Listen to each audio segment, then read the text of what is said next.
지금 대통령께서 입장하고 계십니다.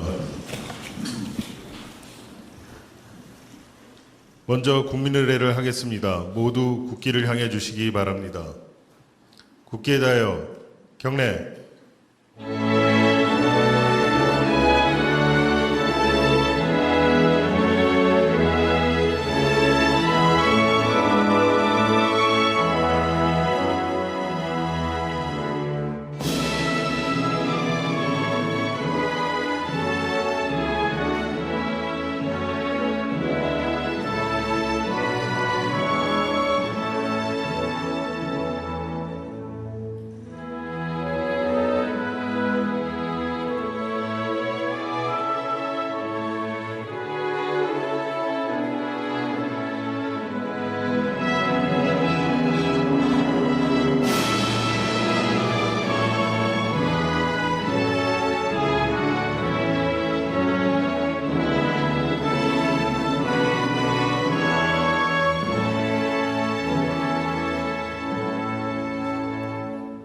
바로 모두 자리에 앉아 주시기 바랍니다.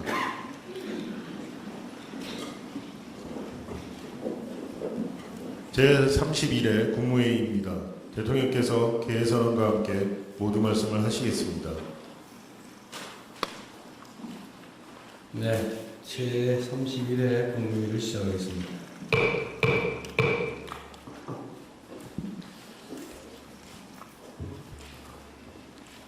지난 주말 인천의 한 물류 창고에서 대형 화재가 발생했습니다. 당국의 총력 대처로 큰 불은 잡았다는데 지금은 완전 소진했는지는 모르겠어요. 초진했다고 하는데 현장 대원들 또 인근 주민들의 피해가 최소화될 수 있도록 최선 다해 주시기 바랍니다. 지난 주말부터 계속된 집중호우로 곳곳에서 피해가 이어지고 있습니다. 이번 주에도 많은 비가 예보되고 있습니다. 재해 취약 지역에 대한 안전관리에 총력을 다해 주셔야 되겠습니다. 특히 경북 안동, 의성, 또 충남 서천, 경기 고양 등 지난해에 이어서 올해도 수해를 입는 지역들이 있는데 수해 복구를 최대한 서둘러 주시기 바랍니다. 지금까지 장마 대응은 매우 잘 하고 있다고 보여집니다. 아직 끝나지 않아서 뭐라고 말씀드리긴 그런데 어쨌든 여러분들 공직자들 각 부처의 노력으로 인명 피해도 최소화되고 있고 대응도 신속하게 이루어지는 것 같습니다.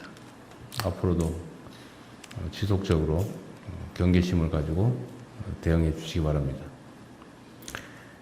장마 이후에 곧 극심한 폭염이 본격화될 겁니다. 그에 대한 대비책도 촘촘하게 수립해 주십시오.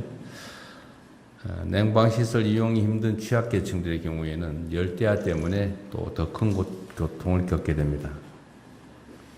주로 일과 시간으로 한정되어 있는 무더위 쉼터 운영 시간을 적어도 폭염 기간 동안에는 확대하는 방안이 있을지 한번 점검해 주기 바랍니다.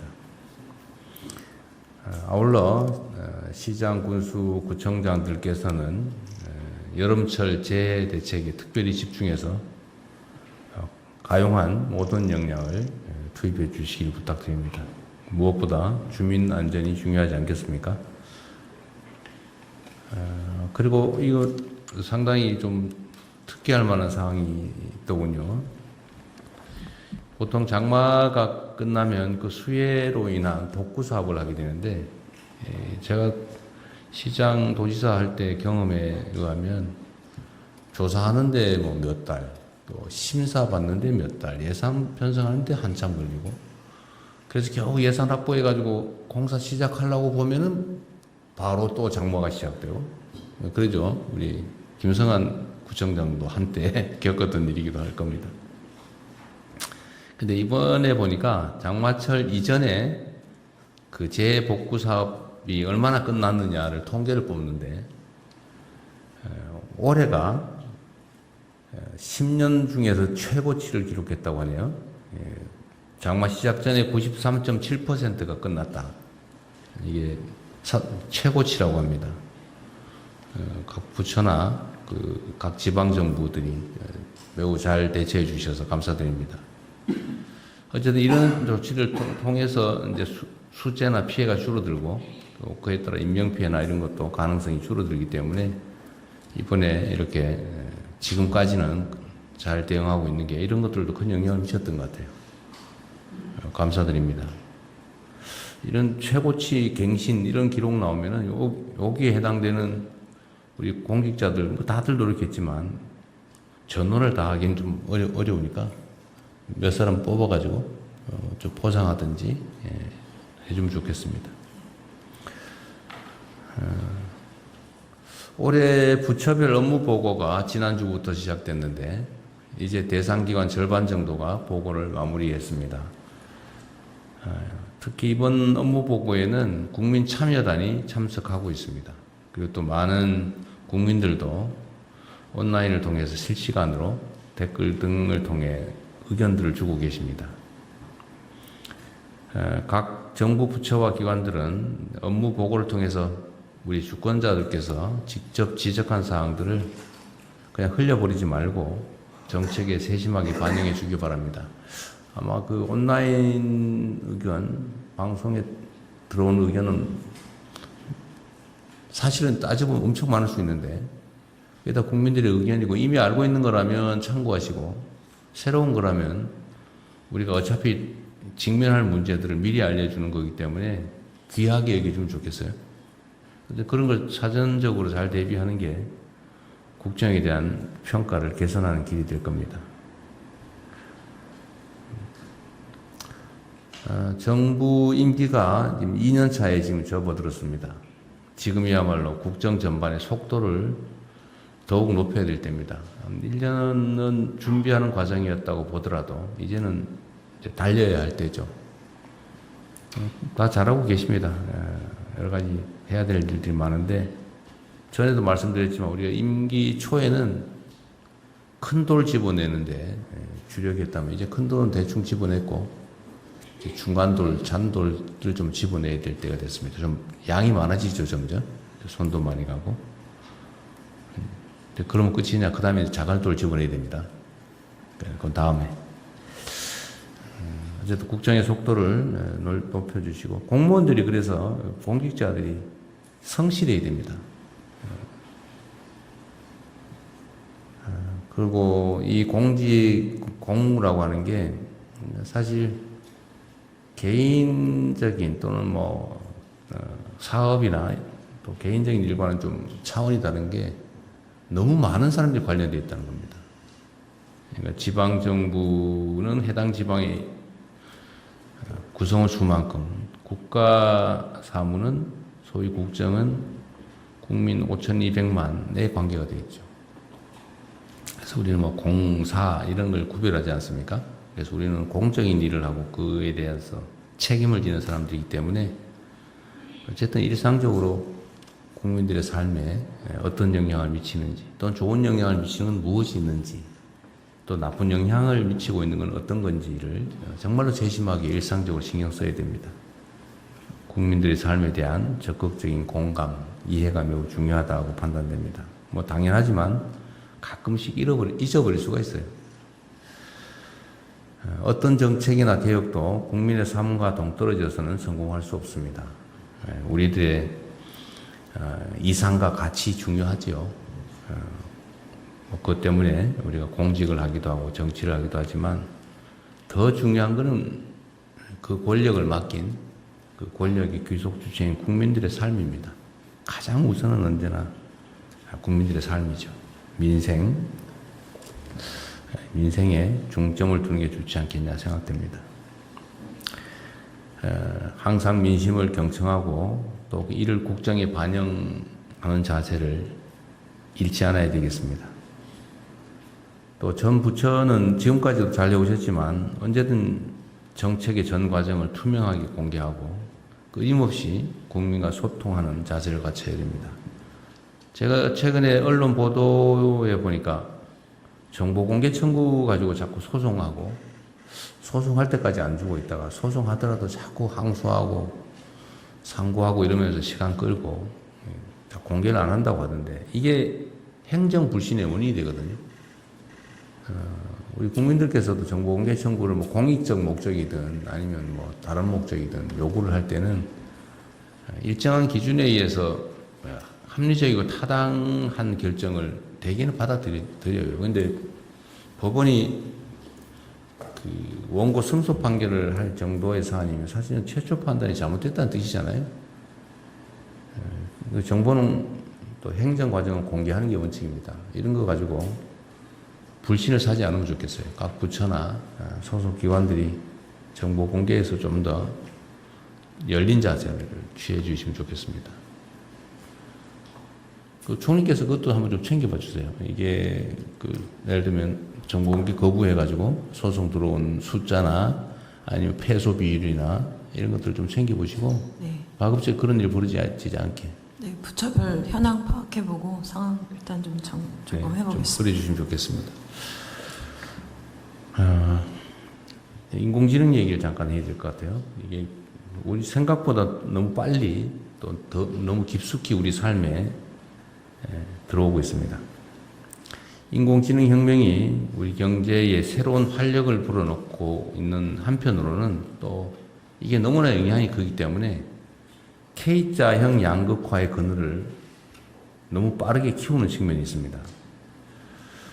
경제 관련 수치들은 정말로 놀라울 정도로 개선되고 있습니다. 문제는 그와 달리 수많은 중소기업, 소상공인, 또 청년들이 성장의 온기에서 소외되고 있습니다. 외형적으로는 드러나는 건 엄청나게 빠른 속도로 개선되는데 그 속에서 상황이 그 속도만큼 악화되고 있어요. 각 세대와 지역 계층을 불문하고 소득, 자산, 주거, 또 일자리 불균형이 지속되고 있습니다. 정말로 뼈아픈 현실인데 대응책을 강구해야 됩니다. 특히 본질적으로 보면 양극화가 심화하면 할수록 경제 활력이 떨어집니다. 그리고 국가 전체의 성장 잠재력도 훼손되죠. 사회 통합과 안정성도 흔들리게 됩니다. 그리고 현재 우리가 경험하고 있는 새로운 변화의 가능성, 희망 이런 것들도 자칫 지나가는 신기루가 될 수도 있습니다. 이런 측면에서 보면 양극화의 구조적인 완화는 지속 가능한 성장과 뗄 수 없는 관계입니다. 동전의 양면 같은 것이겠죠. 양극화의 완화 없이는 지속 성장이 불가능하고 또 한편으로 성장을 해야 양극화 완화도 가능합니다. 이를 위해서 청년 일자리, 또 청년들의 자산 증식, 주거 안정에 범정부적인 노력이 필요합니다.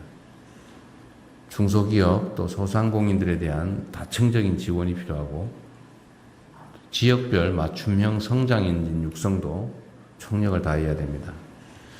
물론 우리가 대체적으로 이미 방향을 정해서 하고 있는 일이긴 한데 우리가 생각하는 것 이상으로 새로운 사회가 열리고 있는 만큼 그 대책도 이때까지 상상할 수 없는 강도로 속도로 집행해야 되겠습니다.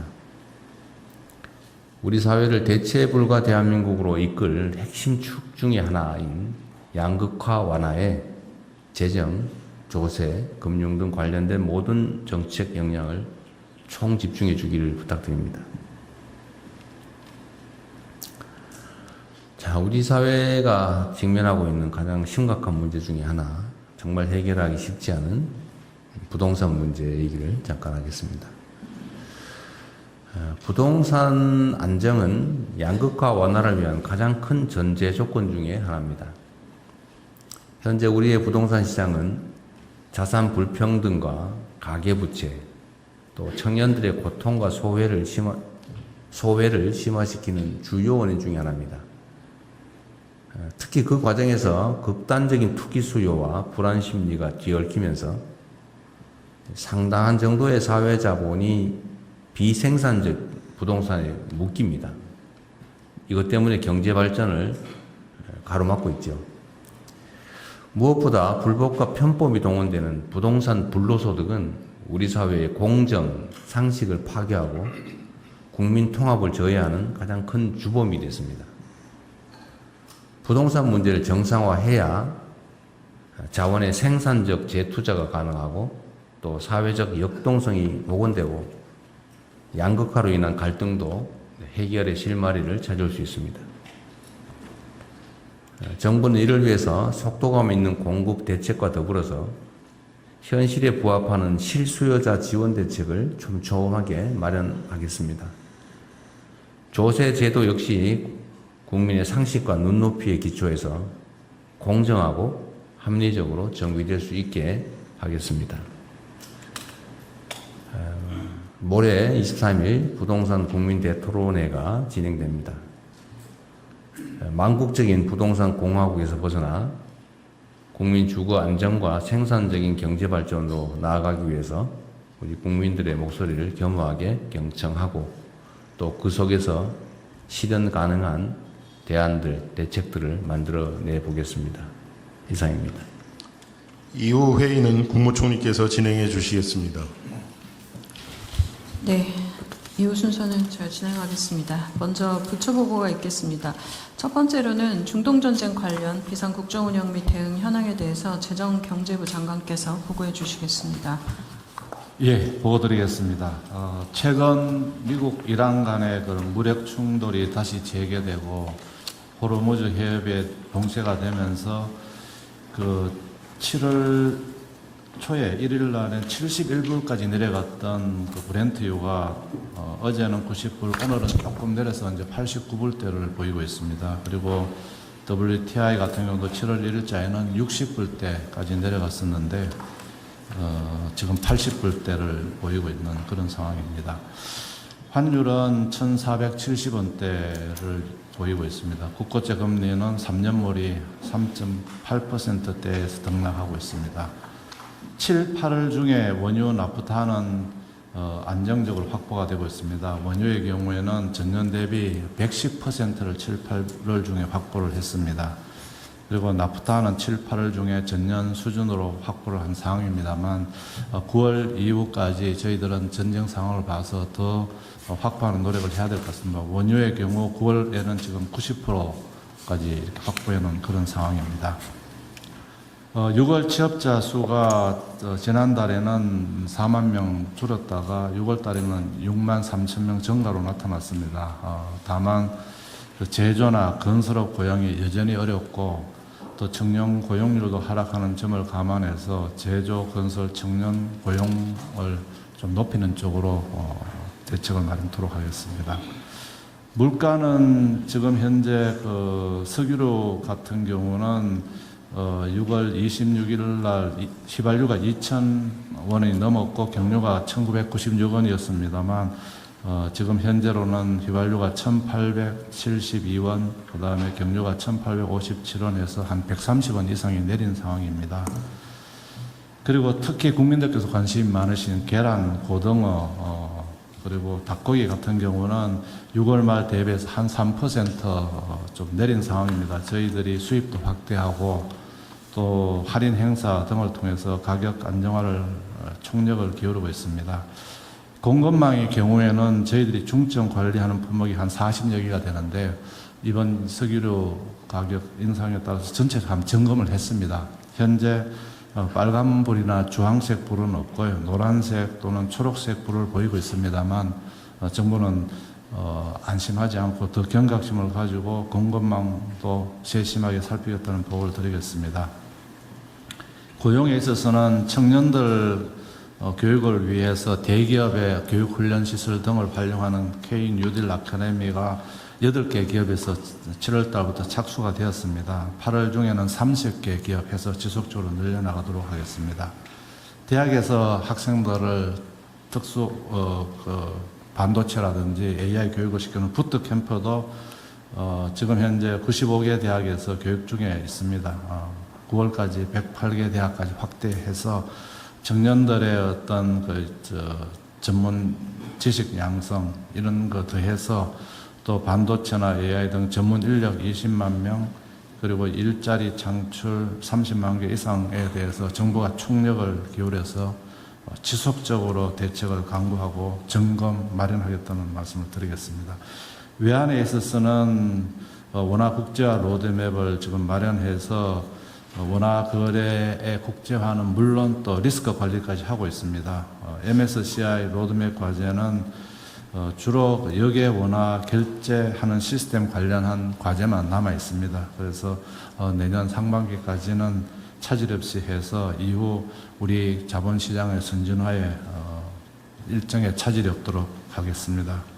저희들은 교수님께서 말씀하신 것 같이 민생경제에 최우선 중점을 두고 경제부처가 총력 대응해서 국민들께서 걱정하시는 일이 없도록 하겠다는 보고를 드리겠습니다. 이상 보고를 마치겠습니다. 네, 중동 상황이 다시 악화되고 있어서 다시 경계심을 높여야 될 것 같죠. 이번에는 또 조기 종전 휴전 가능성도 좀 뚜렷하게 보이지가 않고 있어서 국내 물가에 미치는 영향이나 이런 것들은 좀 잘 챙겨야 될 것 같아요. 예. 최고 가격제, 석유 최고 가격제는 지금 현재 예, 지난번에 150원 이렇게 추가로 내린 걸로 계속 유지 중입니까? 네, 유지 중에 있습니다. 그래서 유가가 지금 올라가는 상황이라서 그런 유가 상황까지 감안해서 또 결정을 하도록 하겠습니다. 원래 계획에 의하면 지금쯤은 사실은 더 내리든지 폐지했어야 네, 되는데 그렇게 하려고 했습니다. 오히려 더 강화해야 될 것 같네요. 이 상황을 보도록 하겠습니다. 하여튼 물가 통제, 물가 관리가 만만치가 않은데 수입 물가, 그러니까 예를 들어 할당관세든 아니면 저가 수입이든 이게 중간에서 하여튼 약간 부패 요소가 끼어들지 않게 최선을 다해서 주시고 예, 그렇게 하도록. 전에도 할당관세 얘기를 잠깐 했었는데 싸게 사가지고 비싸게 팔면 소용이 없잖아요. 업체만 배불리게 되는데 네, 그게 제대로 집행되는지는 관리를 철저하게 네, 해주면 그렇게 좋겠어요. 하겠습니다. 그다음에 이렇게 다시 뭐 유가가 올라간다든지 상황이 또 나빠지면 매점 매석이 다시 또 기승을 부릴 가능성이 있는데 어쨌든 현행 법률상으로도 매점 매석 대상 물품은 전부 몰수 대상이라는 거죠. 매점 매석 대상 물건은 전부 몰수 대상이라고 하니까 이번에 저기 공정거래위든 어디서 매점 매석 단속을 다시 또 경계심을 가지고 하실 때 그 초기에 그 매점 매석 대상 물품은 아예 압수 몰수를 좀 강화하면 좋겠어요. 그 수사기관하고 합동으로 조사를 하든지 해가지고 원래 몰수 대상으로 돼 있는데 압수를 거의 안 했던 것 같아요. 매점 매석 때는 네, 그렇습니다. 너무 가혹하다고 생각했는지 모르겠는데 네. 법에 하여튼 몰수 대상으로 정하고 있고 그것도 필요적 몰수 아닌가요? 일정 요건 하에 몰수할 수 있도록 할 수 있게 이미 몰수예요. 것으로 알고 있습니다. 그래서 안 했던 것 같은데 매점 매석이 지금 국내 경제에 미치는 영향이 너무 크기 때문에 앞으로는 매점 매석에 대해서는 좀 더 엄중 대응을 해야 되고 그런 차원에서는 압수하는 게 좋을 것 같아요. 원래는 뭐 팔기가 난 다음에 차액 부분을 뭐 몰수하고 이렇게 지금 처리해 왔던 것 같아요. 네. 네, 이제는 선제적으로 좀 압수하고 만약에 필요하면 압수 물품은 공매하잖아요.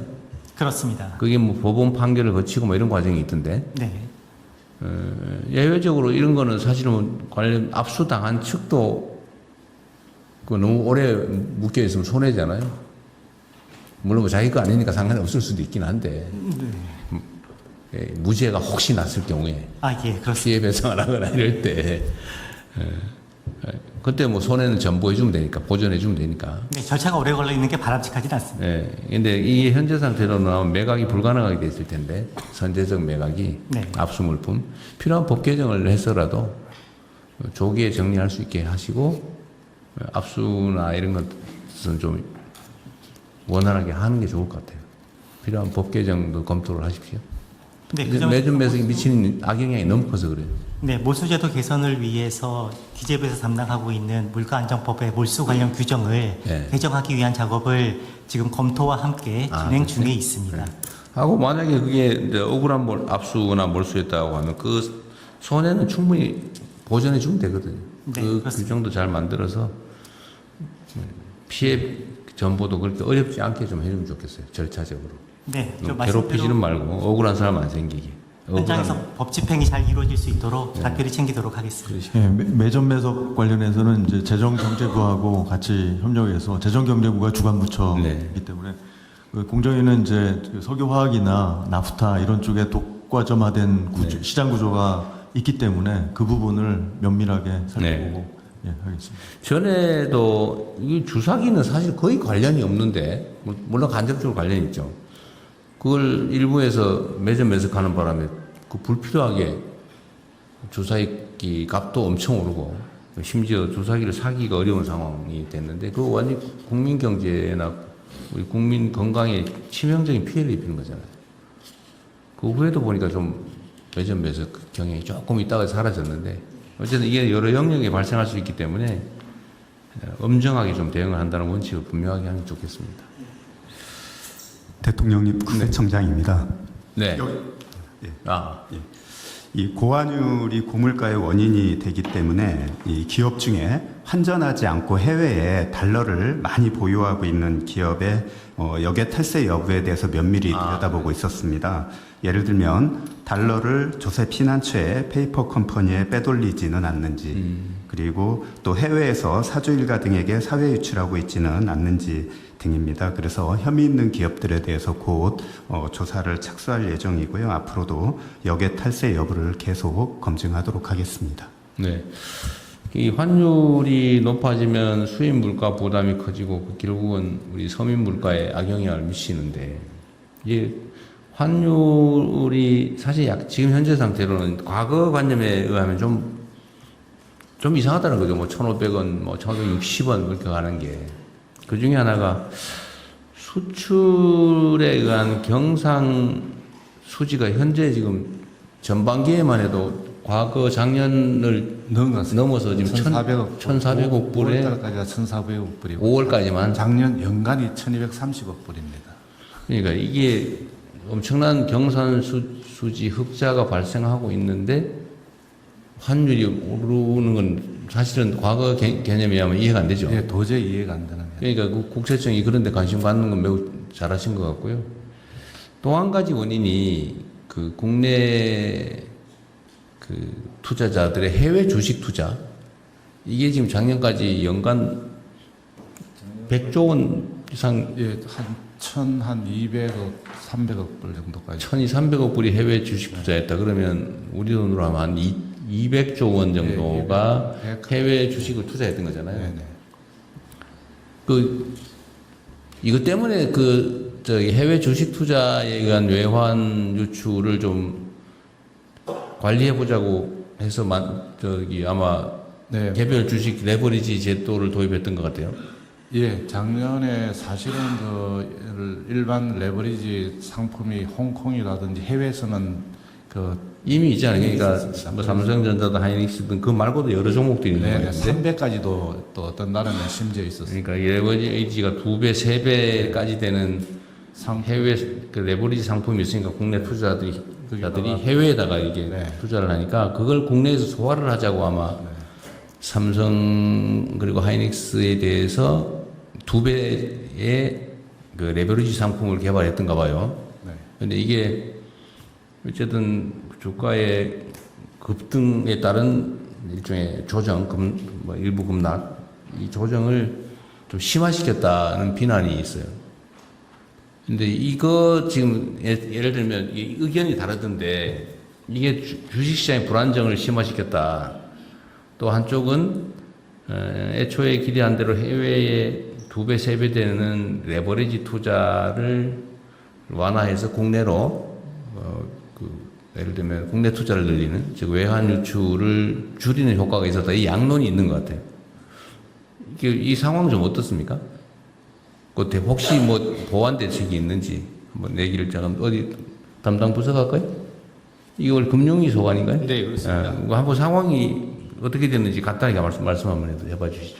네, 그 말씀 주신 대로 이 취지가 뭐냐면 그 해외에서는 그때 됐고 해외에서는 2배, 3배까지 뭐 예, 우리나라 상품인데 우리나라 상품을 갖고 레버리지 상품이 있었고 그리고 또 국내 투자자들이 해외 나가서 하고 있었고 그러니까 해외에서 되는 걸 국내에서 막는 이 제도를 오히려 국내 제도권 틀로 들어와서 투명하게 투자자 보호를 그쪽 가면 더 약하거든요. 그래서 투자자 보호 같은 경우는 예탁금이라든지 교육이라든지 더 강화돼서 보호하는 게 맞고 상품도 투자자 선택권 다양화하는 측면도 있고 그래서 오히려 자본시장 선진화라든지 이런 측면에서 이런 것들이 필요하다. 이런 측면에서 그렇게 했는데 네. 문제는 이게 어쨌든 국내 투자자들의 불만의 한 원인이 됐던 건 사실인 것 같아요.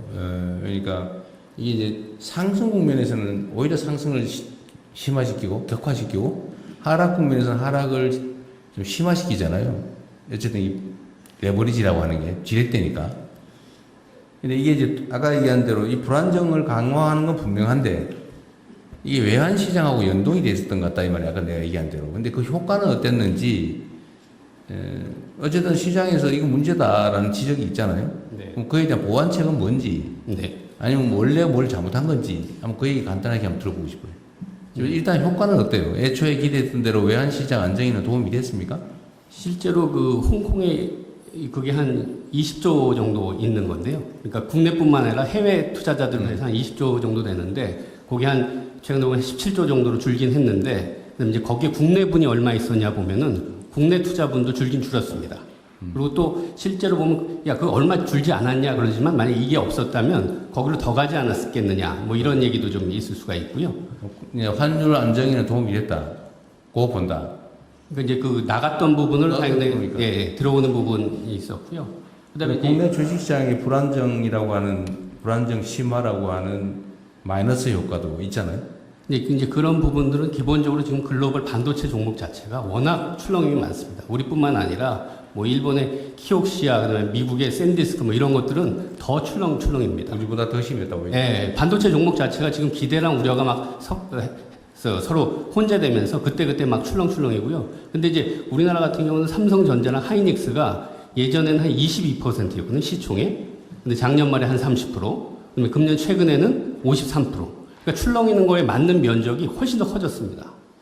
여하튼 이게 레버리지도 이번 해외에는 원래 3배까지 있었고 거기에 어쨌든 국내 투자자들이 해외에다 투자하는 게 외환 유출의 원인이 되니까 원래는 외환 안정을 위해서 국내 투자를 권장하기 위해서 만들었던 거다. 해외에도 있는 걸 국내에서 오히려 완화해서 만들었다. 투자자 보호 측면도 있고요. 해외는 예탁금 제도도 근데 그래. 있고요. 교육 제도도 없고요. 그냥 하는 거고요. 저희들은 와서 그런 걸 하고 그다음에 이런 건 ETF라는 그 용어도 못 쓰게 했습니다. 이 상품에 ETF라는 건 이제 장기 분산이라는 의미가 있는데 그건 단기 고위험 상품이기 때문에 해지를 하거나 여러 가지 다양한 방법 중에 하나로 쓰여 있는 거고 단기 고위험 상품이기 때문에 ETF라는 용어도 못 쓰게 하고 저희들이 한 투자자 보호를 할 수 있는 방식 내에서는 다 했고요.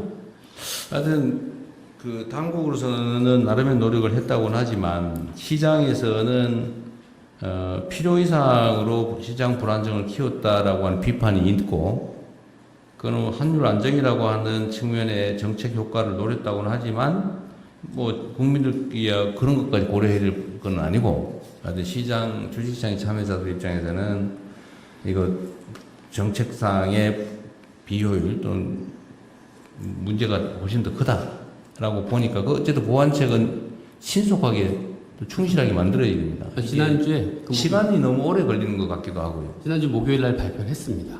근데 그거 가지고도 뭐 이거 가지고 되겠냐 이런 지적이던데. 그러니까 지금 이 투자자 예탁금 같은 경우 기본적으로 현금으로만 3천만 원을 갖고 있어야 투자를. 근데 그 시행 자체가 뭐 즉시하거나 뭐 조기 하는 게 아니라 한참 있어야 된다면서요. 근데 지금 저 전산 문제가 있어서 가장 빨리 땡겨서 8월 5일 날부터 그거는 하겠고요. 그러니까 어쨌든 그런 것도 미리 예상했어야 된다고 하는 게 이제 시장 참여자들의 요구인데 물론 정책 당국 입장에서야 그 완벽하게 하는 게 어렵긴 했지만 어쨌든 신속하게 또 필요한 대응 조치는 좀 과감하게 하도록 하십시오. 네, 시장 영향 계속 살펴보면서요. 필요한 게 추가 대책도 하죠. 거기 하필이면 급상승 국면에서 조정되는 요 꼭대기에서 도입되는 바람에 마치 이것 때문에 문제가 심각한 것처럼 착시를 일으킨 측면도 있어 보여요. 네, 5월 27일 날 도입이 됐는데요. 실제로 고점은 6월 22일 날 다 반도체들이 고점이 나온 거거든요. 그 6월 22일부터 지금 많이 빠지기 시작했습니다. 대통령님 아까 말씀하신 외화 자금 유출입과 관련된 그런 이제 부총리님 말씀하신 게 네. 작년 전체로 우리나라가 해외 증권 투자한 게 1,400억 불이 나갔습니다. 작년에. 200조 대는 나갔다는 거. 해외 이제 뭐 기관 작년에만. 개인 그래서 그게 이제 개인이 400억 불이고요. 기관이 1,000억 불 정도 해서 작년에 1,400억 불이 해외에 나가서 그래서 작년에 이제 4.4분기 그럴 때 이제 환율에 엄청난 부담이 됐는데 올해는 기관들은 뭐 그 추세로 가는데 개인들이 전체 400억 불 한 게 올해 반 6월까지 28억 불에 그쳤습니다. 그러면 400억, 작년에 연간 400억. 연간 400억 불이니까 뭐 단수 반기하면 한 200억 불이 돼야 되는데 올해 상반기에는 올해 순유입도 많고 28억 불로 대폭 줄었습니다. 물론 이제 우리가 RIA 이런 조치도 했지만 그래서 개인들은 현격하게 해외로 자금 유출하는 게 순유출이 줄었습니다. 이런 효과들도 일부 작용했다고 봅니다. 하여튼 그거는 정부의 정책 효과고 주식시장 참여자들은 이것 때문에 변동성이 커지고 낙폭이 커졌다라고 생각해서 이제 피해를 입었다고 생각하는 거니까 보완 대책을 어쨌든 만드는 것도 우리 몫이죠. 하여튼 정책이라고 하는 게 여러 면이 있어 언제나 어렵습니다. 이쪽을 방어하면 이쪽에 문제가 생기고 진짜 어렵죠. 우리 부처 장관님들 일하기 어렵죠. 이거 하면 저거 문제가, 저거 하면 이거 문제가. 자, 어쨌든 참 어려운 상황인데 어떤 슬기롭게 잘 대처해 갑시다. 네, 다음 할까요? 그럼 추가 의견 없으시면 원하는 대로 접수하겠습니다. 다음은 GMO 완전 표시제 시행 추진 계획에 대해서 식품의약품안전처장 농림축산식품부 장관께서 순서대로 보고해 주시기 바랍니다. 간략하게 합시다. 이건 뭐 대부분 아는 내용인데 네. 요약해서. 네. 예, 식약처 보고 드리겠습니다. 추진 배경입니다. 현재 GMO 농산물로 제조, 가공한 식품은 GMO 표시를 해야 되지만 제품에 GMO 성분이 남지 않은 식품은 표시 대상에서 제외하고 있습니다. 소비자 알 권리와 선택권 강화를 위해서 제품에 GMO 성분이 남지 않아도 GMO 원료를 사용하면 GMO 식품으로 표시하는 GMO 완전 표시제 도입을 추진하였습니다. 추진 경과입니다. 2018년부터 도입을 논의해왔지만 국민주권정부 출범 이후에 대통령님 지시에 따라 속도감 있게 진행하였습니다. 지난 연말 법을 개정하고 7월 8일 고시를 개정하였습니다. 다음 쪽입니다. 추진 주요 내용입니다. 최종 제품에 GMO 성분이 남지 않은 간장, 당류, 식용유지류를 GMO 표시 대상으로 추가하였습니다. 현장의 여건을 고려해서 간장은 올해 12월 31일부터, 당류, 식용유지류는 내년 12월 31일부터 시행합니다.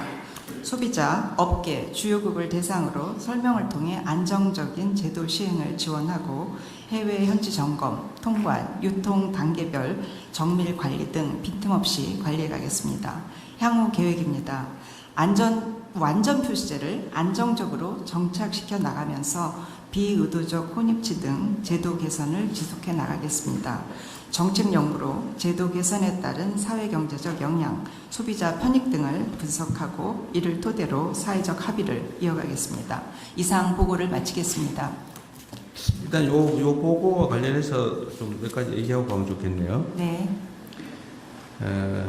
어쨌든 우리 국민들 입장에서는 유전자가 변형된 식품이다, 아니다. 네.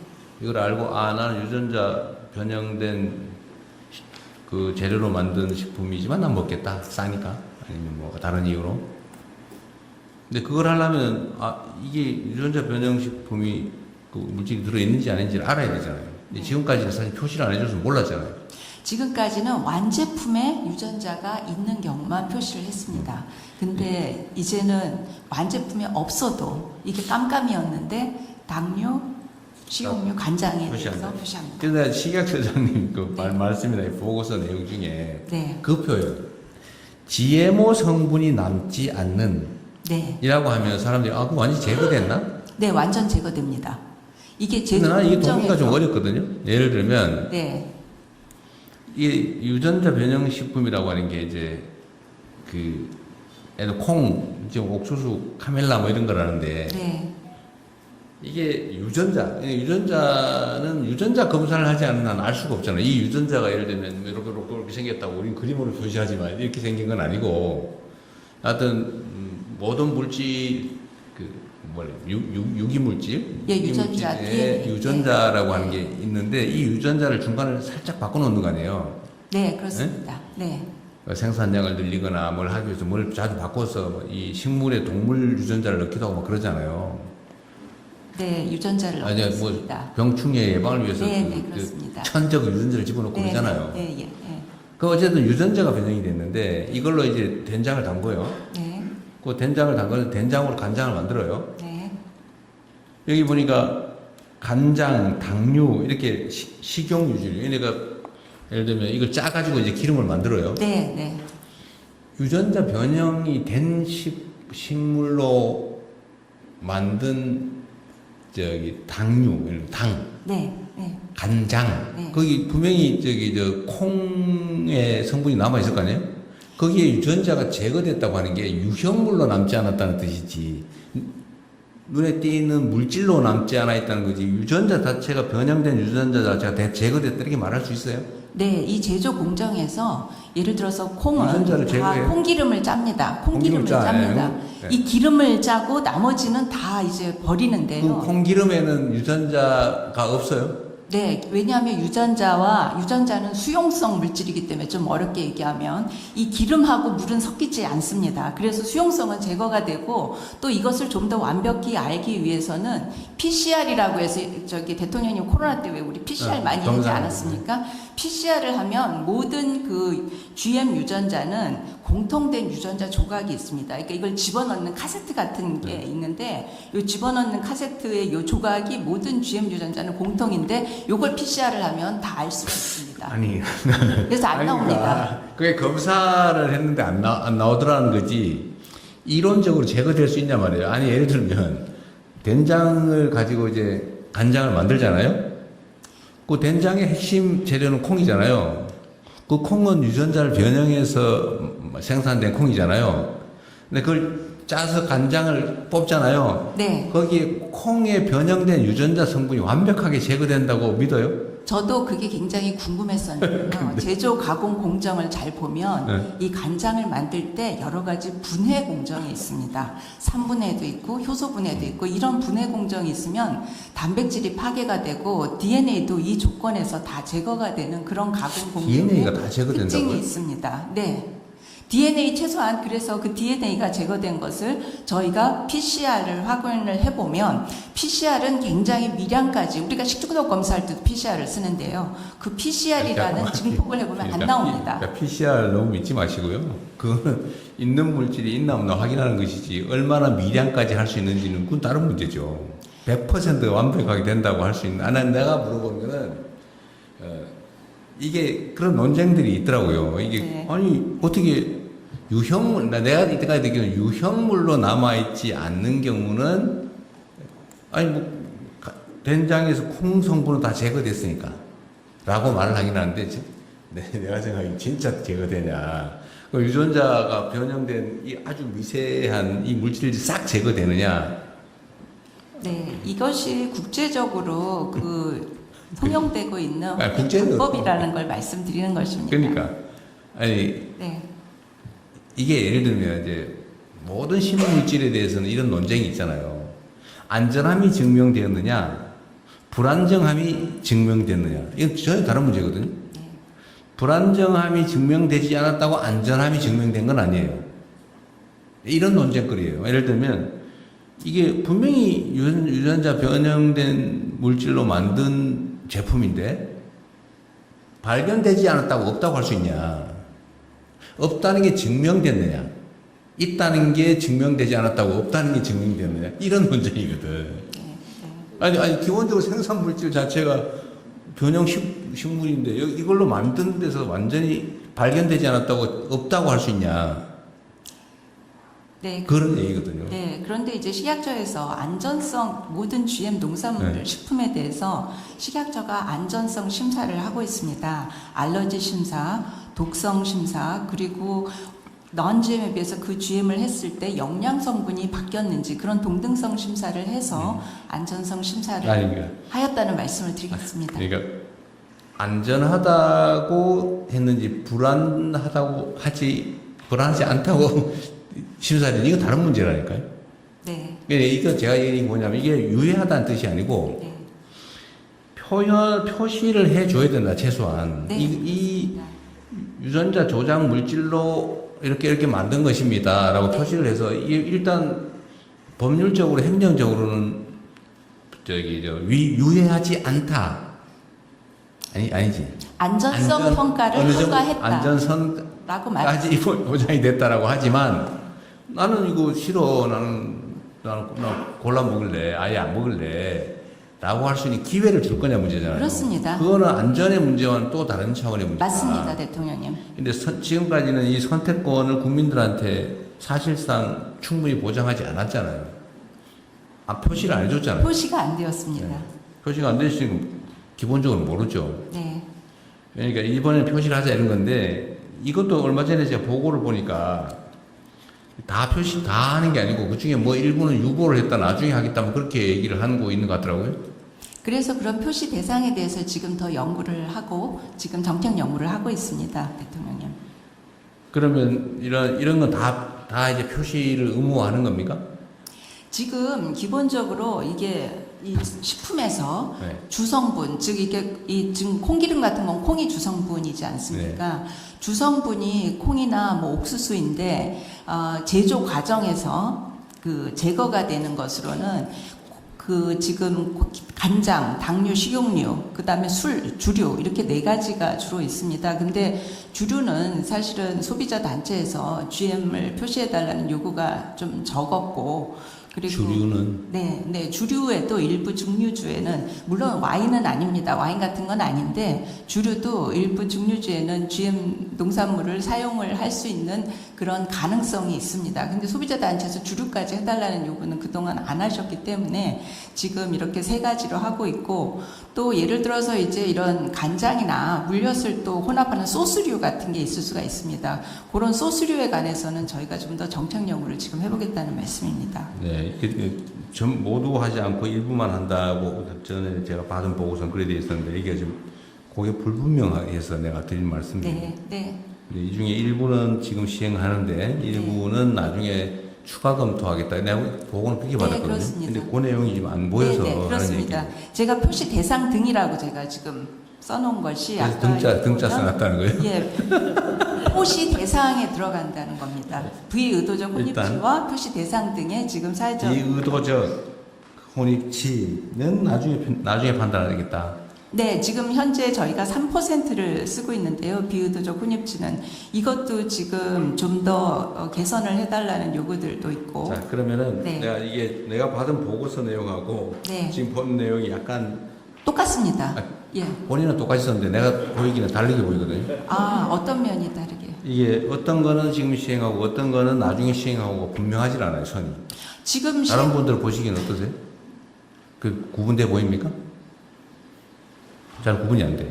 지금 저희가 어디까지는 하고 어디까지는 안 한다라고 저번에 내가 보고 받았거든요. 네, 간장은 올해 하고요. 당뇨하고 식용유는 내년입니다. 거기까지 저희가 보고를 드렸고 여기는 그게 분명하지가 않아서 그러는 거예요. 이건 향후 계획이라서 그렇습니다. 표시 대상을 향후 계획. 예를 들어서 간장하고 당류 같은 거를 뭐 섞어서 만드는 소스나 그런 것들은 또 별개의 품목군이라서 그런 부분에 대해서는 앞으로 더 추후 보겠다는 것입니다. 그동안 시민단체나 소비자단체에서 가장 중요하게 얘기했던 게 간장, 당류, 식용유 주류 이 3가지가 오는데 2018년부터 지금까지 굉장히 많은 논의가 있었습니다. 그래서 이 대상에 대해서 지금 논의를 집중을 했던 것입니다. 네, 알겠습니다. 간장만 올해 12월 31일부터 하고 네. 당류, 식용 유지류는 내년 말부터 시행하고 네. 그 외에 우리는 3%뭐 이런 비율의 기준을 가지고 하겠다. 네, 네, 그렇습니다. 예를 들어 EU는 0.9%다. 네. 요거를 우리가 더 강화해서 더 낮은 부분에 대해서 낮게 이제 혼입되더라도 하여튼 네, 낮게 강화하는 포함되어 있을 경우에는 연구해 보겠다 그런 거예요? 네, 정책 연구를 빨리 시행해서 이 정책 연구가 지금 이미 5월부터 시행을 하고 있고 정책 연구를 연말에 끝내고 자, 연말 그러면 기간으로 이래 봅시다. 시작하겠습니다. 한국이 이제 3% 비율로 3%가 포함된 거는 이제 시행을 하는데 네, 시행 시기를 장류는 연말, 당뇨 식용유지는 내년 말에 네, 하겠다. 네, 네. 왜 이렇게 미룹니까? 그냥 올해 같이 하면 안 돼요? 아, 그것이 표시, 지금 아니, 표시해 주는 거잖아요. 이거는 남아있는 물질에 대한 거고. 네, 예. 있으면 표시해 주는데 뭘 이렇게 망설입니까? 아, 그게 이제 업계에서 넌GM을 이제 소비자들이 많이 찾으실 거기 때문에 넌GM 옥수수나 넌GM 콩 원료를 확보를 해야 되는데 이게 계약 재배를 하면 재배를 하는데 소요되는 기간이 또 들고 그 다음에 또 이제 넌GM 식품과 표시하고 아니 이거 지금은 콩을 GMO 말고는 지금은 구매할 수가 없기 때문에 이거는 GMO 들어있는 간장입니다.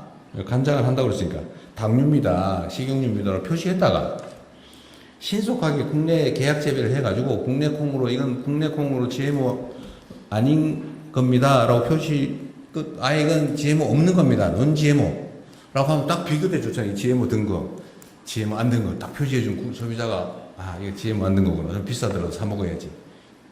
이렇게 하는 게 타당하지 않아요? 그 말로 그래 업자들이 넌 GMO를 구하기 어렵다는 이유로 이렇게 오랫동안 비워둬서 우리 국민들의 선택권을 1년씩 미룹니까?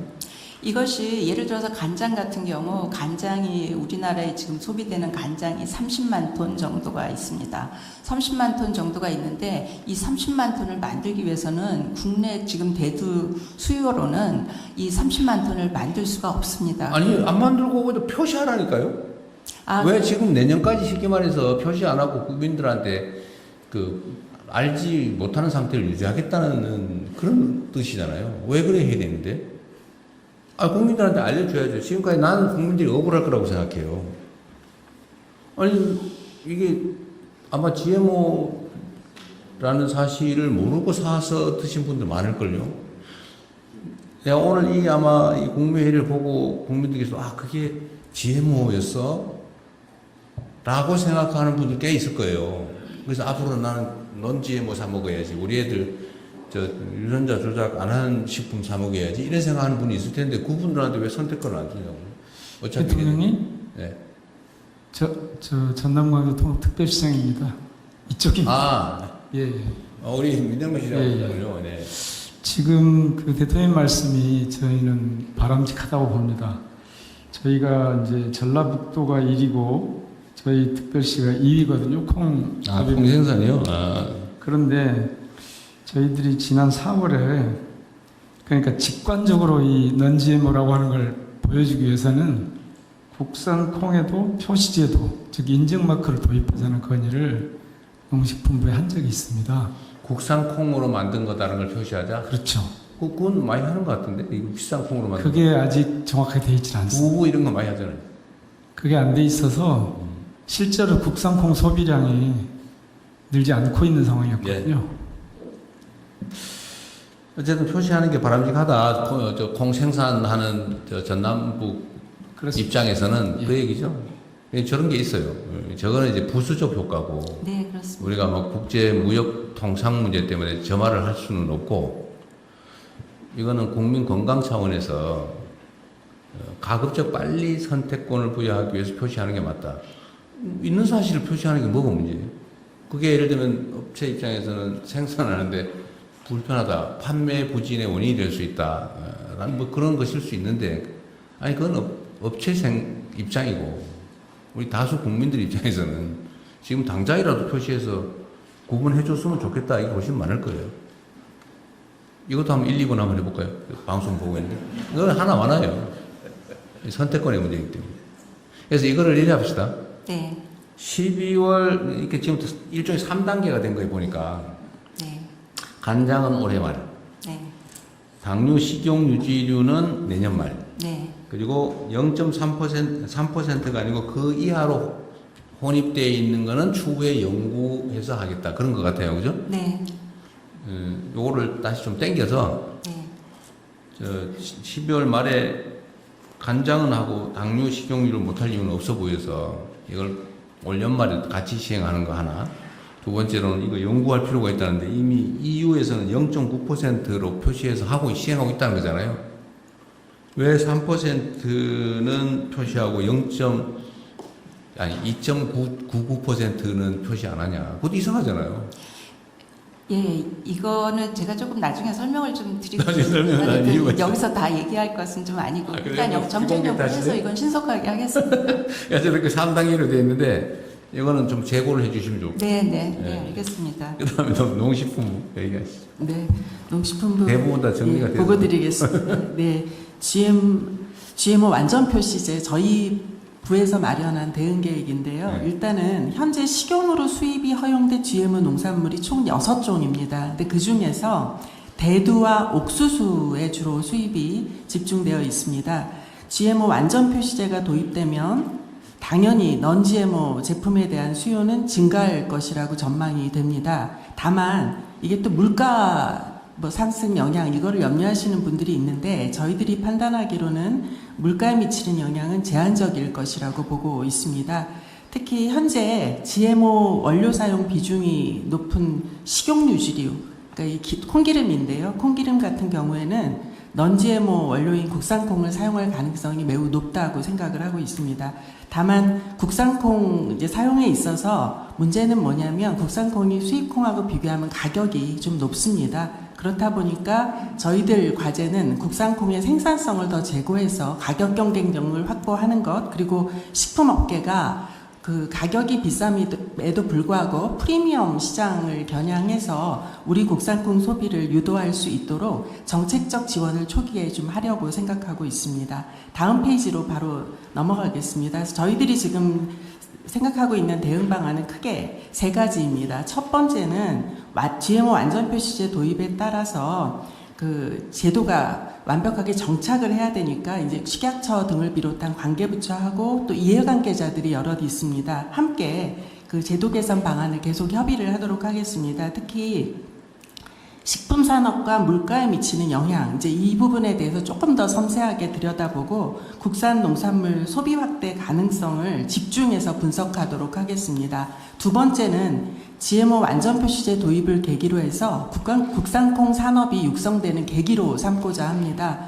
먼저 우리 생산자들에게는 생산시설을 보다 현대화하고 전략작물 직불금 등을 통해서 국산콩의 생산성이 제고될 수 있도록 해나가겠습니다. 그리고 국산콩을 활용하는 그 식품 가공업체 대상으로 국산 콩기름 생산 라인을 새로 구축하게 한다거나 제품화부터 홍보, 판로 개척까지 지원하도록 하겠습니다. 그리고 아울러서 국산 비축콩을 식품업체에게 낮은 가격으로 공급을 해서 원가 부담도 완화하도록 하겠습니다. 마지막으로 non-GMO 원료 공급망 다변화도 필요하다고 생각합니다. 그리고 소비자 인식 개선도 필요합니다. 예산 당국하고 협의해서 non-GMO 원료 공급처 다변화 방안을 강구할 예정이고 국산 원료 구매 자금 지원이라든가 계약 재배 등도 확대하도록 하겠습니다. 그리고 소비자 단체랑 계속 협력해서 non-GMO하고 GMO 식품의 정보와 가격 등에 대해서 끊임없이 비교하고 그 정보를 제공하도록 하겠습니다. 그래서 저희들이 다음 달부터 그 계획을 좀 마련했습니다. 내달부터 소비자 간담회와 식품업계 대상으로 저희들 생각하는 정책 사업을 안내하는 설명회를 운영하고자 합니다. 특히 저희들이 미리 좀 준비를 했습니다. 그래서 올해 하반기에 국산콩 생산 농가하고 식품기업이 협업을 해서 프리미엄 국산 콩기름을 출시할 예정입니다. 9월 달에 출시될 예정이고요.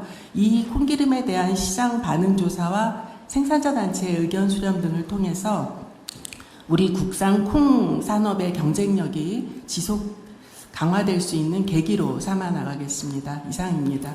네, 이게 이제 오해가 생기면 좀 그래서 말씀을 드리면 이게 뭐 수입 규제를 위해서 하는 건 아니다 분명하게 얘기하지만 국민들의 선택권과 국민의 건강 안전을 위한 정책이죠. 그게 이제 반사적으로 국내 콩생산 농가한테 아마 도움이 되겠죠. 그거는 이것 때문에 하는 건 아니다. 근데 분명히 얘기하고 그 GMO 표시를 할 때 이 표시도 어떻게 해라는 걸 정해야 되겠죠. 요만한 눈에 안 보이게 하면 안 되잖아요, 그죠? 네. 그거 어떻게 표시합니까? 아까 제가 보여드린 그 표시에 보면 아. 앞면에 유전자 변형 식품이라고 그 시행일 두 번째 요렇게 유전자 표시하도록 변형 뭐 식품이라고 네. 표시 방법을 정해주겠죠. 네네 어떻게 그렇습니다. 표시? 12포인트 이상으로 하게 됩니다. 아, 글자 크기까지. 혹시 보이실 것 같은데 네, 이거 보여요. 유전자 변형 식품이라고 쓰여져 있고 또 원재료 옆에 탈취대두 옆에 유전자 변형 대두라고 보통 글씨가 10포인트인데 요거는 12포인트로 해서 조금 더 여기 어쨌든 그런 규제도 하고 쉽게 있고. 보실 수 있습니다. 그 다음에 non GMO, GMO가 아예 없음을 표시하는 조건도 정해야 되겠죠. 넌지모 표시는 0%여야지만 0%, 그 0%가 보장이 돼야지. 그렇습니다. 뭐 0%가 아까 얘기처럼 GMO 이걸로 만들었는데 잘 걸러가지고 없다.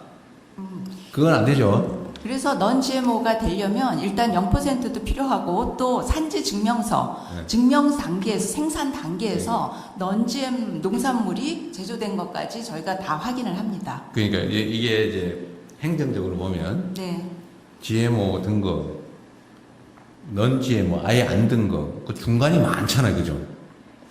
네, 지금 상태로 하면 네, 네, 네. GMO 표시된 거 요만큼 0.3% 이상, 3% 이상 들어있는 거, non GMO 확실히 증명된 GMO 없는 거, 요거는 일부고 거의 대부분은 표시가 안 돼서 들었는지 안 들었는지 알 수 없는 이런 상태인 거죠.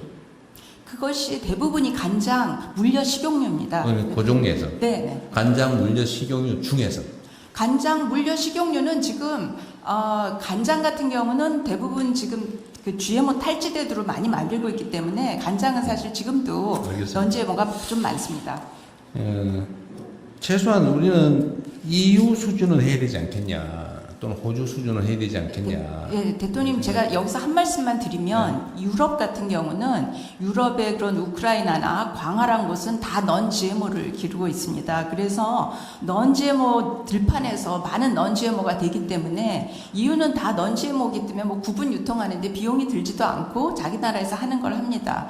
그런데 우리나라는 미국이나 또는 뭐 브라질, 우크라이나 등에서 이렇게 들어오는데 이게 들어올 때 어떤 배로 들어오느냐에 따라서 그 배에 남아있던 GM 콩이 한 3알 정도 남아있을 수도 있지 않습니까? 그리고 또 그런 부분 때문에 유통의 문제, 그 다음에 이제 미국 같은 데서 GM 밭이 있고 난 GM 밭이 있는데 GM 밭에서 바람이 불어서 넌 GM 밭에 가거나 또 새가 그 콩을 이쪽으로 해서 그래서 이게 좀 유통이 그게 비의도적 혼입지의 개념입니다, 대통령이. 그러고 들어올 때 GM용 배나 GM용 트럭이 있지 않습니다. 아니 그렇게 뭐 저기 해서. 바람에 날려서 끼는 얘기하는 건 아니고. 실제로 GMO 콩으로 만들었는데 또 GMO로 생산된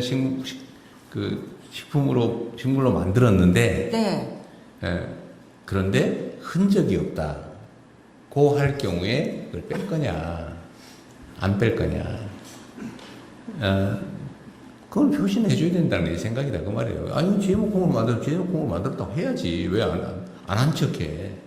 라는 게 제 생각이에요. 하여튼 나중에 합시다. 네. 여러 가지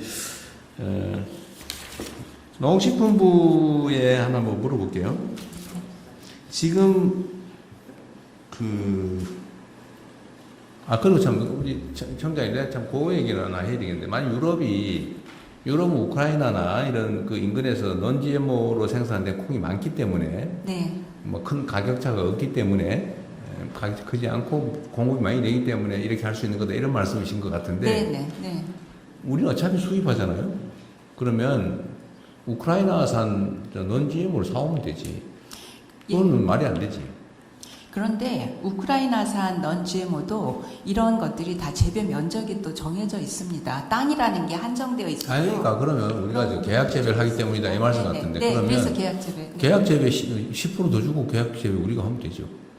그것도 논리적으로. 네, 그러니까는 이제 가격이 좀 올라갈 수도 있는 부분도 조금 있는 굉장히 좀 거니까 올라갈 수 넌지에모니까요. 네, 그런 부분은 또 다른 부분인데요. 우리는 이러는 non-GMO도 어디 먼 데서 사오는 거고. 네. 그 논지엠 아닌 뭐라 그래요? 아니, GMO 아닌 이런 것도 4월짜리는 똑같이 있는 거죠. 그거는 일시적으로 그런 문제가 있지만 장기적으로 보면 똑같은 조건이지 뭐. 하여튼 국민들한테 선택권을 주자. 그리고 조기에 시행하는 방법을 강구하고 국산 그 농식품부 국산 콩 가격하고 GMO 콩 가격 차이가 얼마쯤 됩니까? 3배 정도 됩니다. 3배. 국산 콩이 지금 킬로그램당 4,800원. 그러니까 공공비축 3배다. 생산 가격이 3배인데. 네. 우리 국민들 입장에서는 네. 지금 국민들의 소득 수준도 올라가고 또 건강에 대한 관심도 매우 높아져서 사실 GMO 이게 현재 과학기술, 의학기술 수준에서 문제가 없다라고 판단하는 거지 완벽하게 안전하다는 게 증명된 건 아니잖아요. 예를 들면 나중에 어떻게 될지도 모르는 측면에서 국민들 입장에서는 선택권이 있어야 되고. 그렇습니다. 그러면 이게 국내 콩을 하게 될지 아까 얘기한 대로 우크라이나산 non-GMO 콩 수입한 걸로 할지 그거는 모르겠지만 하여튼 이 선택의 여지가 커지고 생산량이 늘어나면 생산 단가가 떨어질 가능성이 많죠. 그렇습니다. 지금 뭐 거의 취미 비슷하게 어쩔 수 없이 짓는 콩농사라서 비싼 거 아니겠어요? 다 떨어질 가능성이 있지 않습니까? 박콩하고 농콩 이렇게 있고요. 저희가 7만 4천 헥타에서 콩 재배하고 있고 작년 기준으로 하면 15만 6천 톤 생산했습니다. 그런데 공공비축으로 한 게 6만 톤이고요. 나머지가 이제 시장에서 그 유통되고 있는 물량입니다. 하여튼 이게 그렇게 뭐 쉬운 문제는 아닙니다. 이게 아주 오래된 논쟁거리잖아요, 그죠? 시각처장 입장에서 매우 어려운 주제일 거예요. 정말 어렵죠. 기준은 어떻게 할 거며 이 정말로 불안한 건지 또 이때까지 해왔던 아주 오래된 이 시스템을 이렇게 순식간에 뜯어고치는 게 과연 적절한지 고민이 많을 것 같긴 해요. 이해합니다. 이해하는데 그럼에도 불구하고 이런 기회 아니면 언제 고치겠어요. 하여튼 좀 더 심층적으로 좀 검토해가지고 다시 한번 얘기해보죠. 네, 시행 시기나 시행 단위나 강도나 이런 것도 다시 한번 검토해서 보고해 주시기 바랍니다. 대통령님, 이 관련해서 통상당국 입장에서는 이 이슈가 특히 수입품에 대해서 통관 관련 과정에서 이슈도 될 수 있겠다는 생각이 그러죠. 그 부분에 대해서는 너무 긴밀하게 저희 통상적으로 협의를 했으면 좋겠다는 생각이 듭니다. 네, 같이 협의하십시오. 같이 협의하시는데 중요한 거는 예를 들면 이게 아까 얘기했지만 우리가 비관세 장벽을 만들려고 하는 게 아니고 그건 분명하게 그래서 얘기를 하는 거예요. 그게 아니고 국민들의 선택권과 안전의 문제고 특히 이제 호주는 1%를 이미 시행하고 있다는 거잖아요. 1% 이상 혼합돼 있으면 다 표시한다. 호주는 비의도적 혼입치는 1%지만 호주는 표시제입니다. 호주는 그러니까 표시하고 있다는 거죠. 호주는 완전 표시제가 아닙니다, 대통령님. 그 완전 비의도적 비의도적 혼입치만 1%이지 호주는 기본적으로 원 제품에 GMO가 있느냐 없느냐를 표시하고 호주는 특이한 거는 이제 그 GM이 영양 성분이 바뀐 GM인 경우에만 일부 표시한다. 그래서 이게 완전 표시제하고 또 비의도적 혼입치는 살짝 또 별개의 개념이라고 할 수 있습니다. 하여튼 EU는 0.9% 기준이라며. 네, EU는 비의도적 혼입치는 0.9%인데 EU는 완전 표시를 하고 있지만 그러면 호주에는 취소. 호주에는 취소하고 EU는 하고 있는 거다 이미. 근데 주 수입국이 이제 주로 미국일 텐데 미국은 완전 표시제가 아닌 걸로 알고 있습니다. 그래서 혹시 그런 오해가 있을 수 있겠다는 생각이 듭니다. 아니 뭐 미국 입장에서는 표시하지 말고 안전하니까 다 똑같이 해라고 요구하겠지요. 그럼 미국 입장에서 당연히 그렇고 우리 입장에서는 유럽 수준을 우리가 하자. EU 수준은 표시하자. 이게 뭐 수입 금지하는 것도 아니고 선택하게 하자 대신에 국민들한테 정보를 주는 건 나는 옳다고 생각해요. 네, 우리의 맞습니다. 정책적 판단의 문제인 것 같고 하여튼 그건 뭐 어쨌든 논쟁거리가 될 겁니다. 강행이 그러겠죠. 그것도 뭐 비관세 장벽 만드는 거 아니냐고 우길 가능성도 있는데 그거는 우리의 입장이라고 하는 게 있고 다른 나라의 사례가 있으니까 협의를 잘 해보세요. 네. 네, 다음 진행하시죠. 네, 그럼 추가 의견 없으시면 이번 식약처 부분은 추가 토론으로 하고 농식품부 안건은 원안대로 접수하도록 하겠습니다. 다음은 중소기업 지원사업 제3자 부당기입 근절 방안을 중소벤처기업부 차관께서 보고해 주시기 바랍니다. 네, 중소기업 지원사업 제3자 부당기입 근절 방안 보고 드리겠습니다. 먼저 현황 및 문제점입니다. 브로커들이 업체명이나 홍보물에 정부 지원, 정책 자금 등 문구를 사용하고 중소기업 및 소상공인께서 이들을 정부나 공공기관으로 오인 이용하게 되고 고액의 수수료를 요구받는 등 불법 사례가 발생하고 있습니다. 특히 브로커가 지원사업 신청 서류를 대리 작성 및 신청하고 이 과정에서 허위 서류까지 만들어내고 있어 정책의 공정성이 크게 훼손되고 있습니다. 일부 브로커는 지원사업 선정을 약속한 뒤 계약금을 받고 잠적하거나 보험을 끼워 팔고 있어 이로 인한 영세기업의 금전 피해까지 발생하고 있는 상황입니다. 다음 그간의 추진 성과입니다. 중기부는 관계부처 및 정책금융기관과 합동으로 제3자 부당기입 문제 해결을 위해 작년 12월부터 TF를 구성하여 신고센터 운영, 신고포상금 지급, 자진신고자 면책 등을 추진해 왔습니다. 먼저 중기부 관할 정책금융기관 4곳에 브로커 신고센터를 설치하여 지난 7개월간 총 530건의 신고를 접수했습니다. 이 중 정부 공공기관 사칭 7건과 컨설팅 계약 불이행 2건 등 부당 개입이 의심되는 9건에 대해서는 경찰청에 수사 의뢰를 하였습니다. 또한 신고 포상제를 신설하여 현재까지 7건에 대해 총 270만 원의 소액 포상금을 지급했고 향후 수사 상황에 따라 최대 200만 원까지 추가 지급 예정입니다. 또한 브로커 이용 자진 신고자에 대해서는 정책 참여 제한, 자금 회수 등에 대한 면책 제도를 시행하고 있습니다. 현재 한 달여간 브로커 집중 신고 기간을 운영하여 자진 신고자에 대한 면책 범위와 신고 포상금을 한시적으로 확대했습니다. 아울러 크몽, 숨고 등 전문가 매칭 플랫폼에서 정부 지원 사업 관련한 컨설팅 활동이 많이 이루어진다는 현장 의견을 반영해 이들 플랫폼과의 업무 협약을 통해 플랫폼 내 브로커 활동을 위축시켰습니다. 플랫폼에서 정책자금, 승인보장 등 키워드 입력 시 불법 브로커 경고 팝업을 강력히 안내하도록 함으로써 플랫폼 내에 정책 자금 관련 채팅방 개설이 40% 감소하는 성과가 있었습니다. 경찰청에서도 불법 브로커를 민생물가 교란범죄의 일환으로 보고 지난 3월부터 10월까지 집중 단속을 진행 중에 있습니다. 다음 향후 과제입니다. 먼저 디지털 기술을 기반으로 브로커의 지원사업 대리 신청과 사업계획서 대리 작성을 차단하겠습니다. 브로커가 여러 기업을 대리 신청할 경우 IP 탐지를 통해 적발할 수 있는 시스템을 다양한 중소기업 지원기관으로 확산하겠습니다. 제출된 사업계획서의 유사 중복성을 탐지하여 브로커가 대리 작성한 서류는 적발 탈락시키겠습니다. 다음으로 평가위원과 신청 기업 간 유착을 사전 방지하겠습니다. 평가위원 구성 시 난수 추첨 7인 이상으로 구성, 1차, 2차 평가위원 차별화 등으로 개별 위원회 영향력을 제한하겠습니다.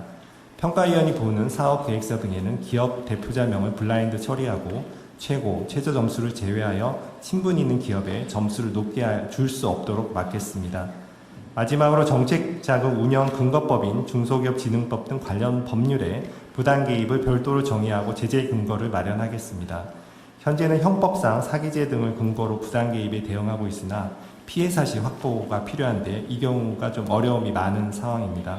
법 개정을 통해 정책자금 브로커가 중소기업과 소상공인 속이는 행위 그 자체만으로 제재가 가능하도록 하고 중기부의 부당개입 조사 근거와 신고자 보호 규정 등도 마련해 부당개입에 보다 체계적으로 대응해 나가겠습니다. 국민 여러분께도 제3자 부당개입 신고 방법 안내해 드리겠습니다. 브로커의 서류 위조 권유, 보험 끼워 팔기, 정보기관 사칭 등 불법 행위를 겪으셨거나 불법 브로커로 보이는 현수막이나 온라인 광고 등을 보신 경우에는 중소벤처기업진흥공단, 소상공인시장진흥공단 등 정책금융기관의 누리집에 제3자 부당개입 신고센터에 적극적인 신고를 부탁드립니다. 보고를 마치겠습니다. 네. 근데 이거 다른 건 뭐 별로 저는 다른 의견 없는데 이 제3자 부당 개입에 대해서 그럼 어떻게 할 거냐? 금지하는 건 맞을 것 같고, 그죠? 예를 들면 금지하는 대상이 내가 정말 그냥 선배로서 선의로 도와준다. 이걸 처벌할 필요는 없잖아요. 그죠? 내가 예를 들면 돈을 벌 목적으로, 영리를 목적으로, 아니면 뭐 부당한 이익을 목적으로 이런 경우로 제한할 거 아니에요? 정상적인 컨설팅은 허용하는 게 있습니다. 근데 그 구분이 명확하게 쉽지는 않을 것 같긴 한데. 네, 저희가 이거를 법에 형벌을 가하면 예를 들면 이게 정당하게 받을 사람이 받을 수 있도록 도와주는 거는 그러고 난 내가 수수료를 받았다. 예. 그게 그리 나쁜 일인가요? 예를 들면. 네. 근데 받을 수 없는 사람을 조건을 만들어서 받았다. 이거는 혼내줘야지. 근데 이거는 기존의 사기죄로 처벌할 수 있거든요. 그런데 받을 수 있는 사람한테 받을 수 있도록 조언을 해주고 적정하게 뭘 받았다. 이거를 형사처벌을 새로 법을 만들어서 하는 게 타당하냐. 이걸 한번 고민을 해봐야 될 것 같아요. 그러니까 이게 전에도 우리가 얘기했지만 우리 대한민국 형벌 과잉 사회거든요. 뭐든지 처벌해요. 그리고 심지어 죄형 법정주의라고 하는 게 있음에도 불구하고 이 사람 나쁜 사람이네. 이러면 그냥 기존의 형벌 규정을 확장해서 그래가지고 막 판례 새로 만들어가면서 새로 막 추가하고 이게 마치 능력처럼 실질적 입법을 해버린단 말이에요. 근데 이게 대한민국 사회의 심각한 문제예요. 사법과잉. 누가 책도 냈던데. 근데 그래서 우리가 너무 형벌이 많다. 그러니까 뭐 수사가 뭐 마치 세상의 모든 걸 결정하는 그런 세상이 됐다 보니까 지금 최근에 그런 논쟁도 벌어지는 거거든요. 그래서 이거를 형벌을 줄이고 실질적인 제재는 가하되 다른 제재 방법을 찾자고 한 게 이제 형벌의 비범죄화잖아요. 예. 정당하게 받을 사람이 받을 수 있게 해주고 수수료를 받았다. 이거를 형벌을 가할 사안이냐 과연? 근데 그럼 허용할 거냐? 그건 또 아닌 것 같아요.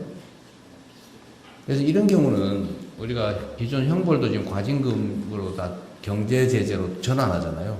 근데 이것도 금지하되 그냥 도와주는 건 괜찮고 영리를 목적으로 되는 사람을 되게 하는 거는 그거는 영리로 하면 안 된다. 이 정도로 하고 만약에 그걸 돈벌이로 했다고 하면 그 경제적 이득을 환수하든지 경제적 제재를 하는 걸로 충분하지 않을까 싶어요.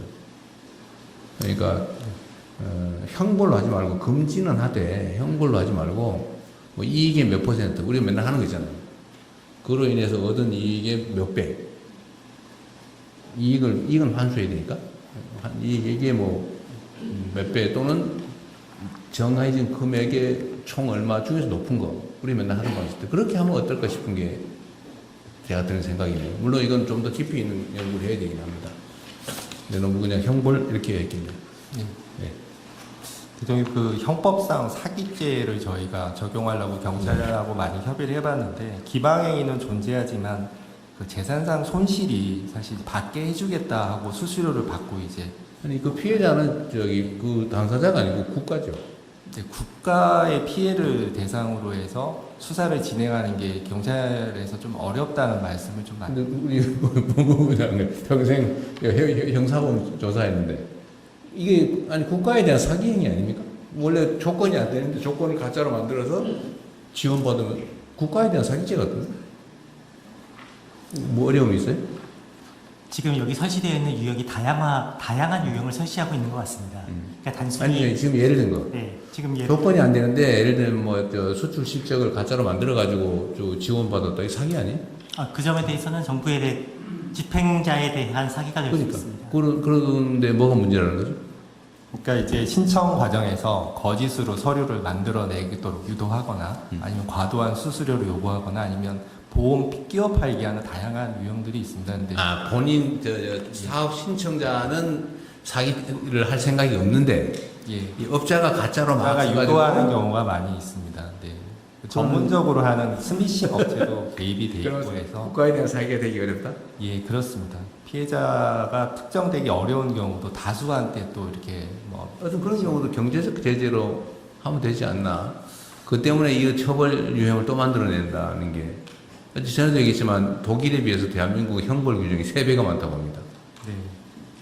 근데 이익을 이제 측정해서 회수한다는 것 자체가 굉장히 좀 어렵다는 측면이 있어서 저희가 일단 이렇게 그걸 하기 위해서 수사를 허용하자. 그 수사권 남용 아니에요? 행위 자체를 규제하자는 형태로 저희가 지금 가고 있습니다. 이익을 이제 아니 금지를 하되 그 제재를 꼭 형사처벌을 해야 되냐? 그 부분은 저희가 자치 그러니까 경제 제재로 충분하지 않냐? 다 돈 벌자고 하는 거니까. 이거 걸리면은 세배 물어내야 된다. 라고 하면 잘 안 할 것 같은데. 대통령이 그 피해액의 뭐 몇 대, 이익의 몇 배 이런데 이게 여러 행위를 예를 들면 대리 신청 아니 그럼 지원금의 뭐 몇 프로 이렇게 걸리네. 아니 그거 하기 나름 아닌가요? 여러 가지 방법 그러니까 지원금의 몇 프로, 얻은 이익의 몇 배, 고정액으로 얼마 이하 이렇게 할 텐데 이 세 개 중에 높은 걸로 이렇게 하면 되잖아요. 아니 알겠습니다 하지 말고 그러지 않냐는 게 내 생각이에요. 뭐든지 형벌로 제재하려고 하는 생각 자체가 조금 우리는 바꿔야 되겠다. 너무 많아요. 네, 기존에 이제 현행법 규정을 다양하게 저희가 검토해서 수사를 해봤는데 대부업 같은 경우는 이제 전업 규정이 있어서 안 된다고 하고 사기죄 대부업법으로 해서 그 대부업법은 아니지. 예, 그래서 그것도 안 되고 보험업체들이 하는 경우에 이제 많이 끼워 팔기를 많이 하고 있어요. 보험업체. 컨설팅을 해준다는 명분하에 자기들 보험 상품 끼워 팔고 있는 그런 행위도 제재하기가 좀 어렵고 각종 이제 어렵다 보니까 저희가 이런 법이 필요하다고 생각합니다. 그러니까 이 법이 필요한 건 이해하겠어요. 그러니까 정부 뭐 예를 들면 정부 지원 뭘 하는 거를 컨설팅 또는 뭐 서류 작성 대행 뭐 조언 등등을 해주고 이를 이유로 대가를 받는 행위를 금지하면 되잖아요. 그 적당히 써서 허위 서류나 과도한 수수료로 활동하고 있습니다. 네. 과도한 수수료 받는 거 아예 못하게 해야지. 과도한 수수료가 아니고. 적정 수수료 뭔가 정부 정책 지원을 받는 거를 조언, 대행, 서류 작성, 뭐 대서 등을 해준 그리고 그 대가로 금품을 받는 행위를 금지시키고 대신에 그거를 위반했을 경우에 어떤 제재를 가할 것이냐잖아요. 금지하지 말라는 게 아니라 금지시키고 그럴 경우에 형사처벌을 가할 거냐, 과징금으로 경제 제재를 가할 거냐. 이건 선택의 문제라는 거죠. 정책적 선택의 문제인데 우리나라 형벌 너무 많다. 그러면 이게 악용될 수도 있잖아요. 선택해가지고 다 위반하고 있는데 미운 사람 찍어가지고 너만 한번 혼나봐라 이럴 수 있기 때문에 형벌을 줄이자는 게 우리 기본적인 방침이라 경제 제재로 충분한지를 검토해보자 이 말이죠. 네, 근데 저희가 이제 전반적인 컨설팅을 다 금지하겠다는 건 아닙니다. 다만 이제 컨설팅 해도 되지. 예, 그런 정상적인 시장 정상적인 건 또 허용하고 그럼 그걸 쓰면 되지 뭐. 예, 근데 다만 돈 받는 건 안 된다. 예, 그렇습니다. 돈 받고 하는 건 원래 안 되는 거잖아요. 돈 받고 해주는 건 원래 대서사나 변호사가 하는 일이지. 서비스들은 있습니다. 예, 행정 신청을 대행해 주는 게 소위 옛날로 치면 행정사 아니에요? 예, 행정사. 요새는 뭐라고 부르나 모르겠는데. 행정사 사무소가 있는 행정사죠. 그건 행정사만 해야지. 정상적인 절차 대행까지는 괜찮은데 서류를 허위로 작성해 준다든가 아니면 확실하게 이번에 선정되게 해주겠다는 그런 거짓말을 이익을 받지 않고 해주는 것도 금지하겠다. 이익을 받지 않고 허위 서류를 만들어내는 건 본인의 사기 행위 아니에요? 그건 뭐, 예, 맞습니다. 그건 너무 막 머리를 많이 쓰시는데?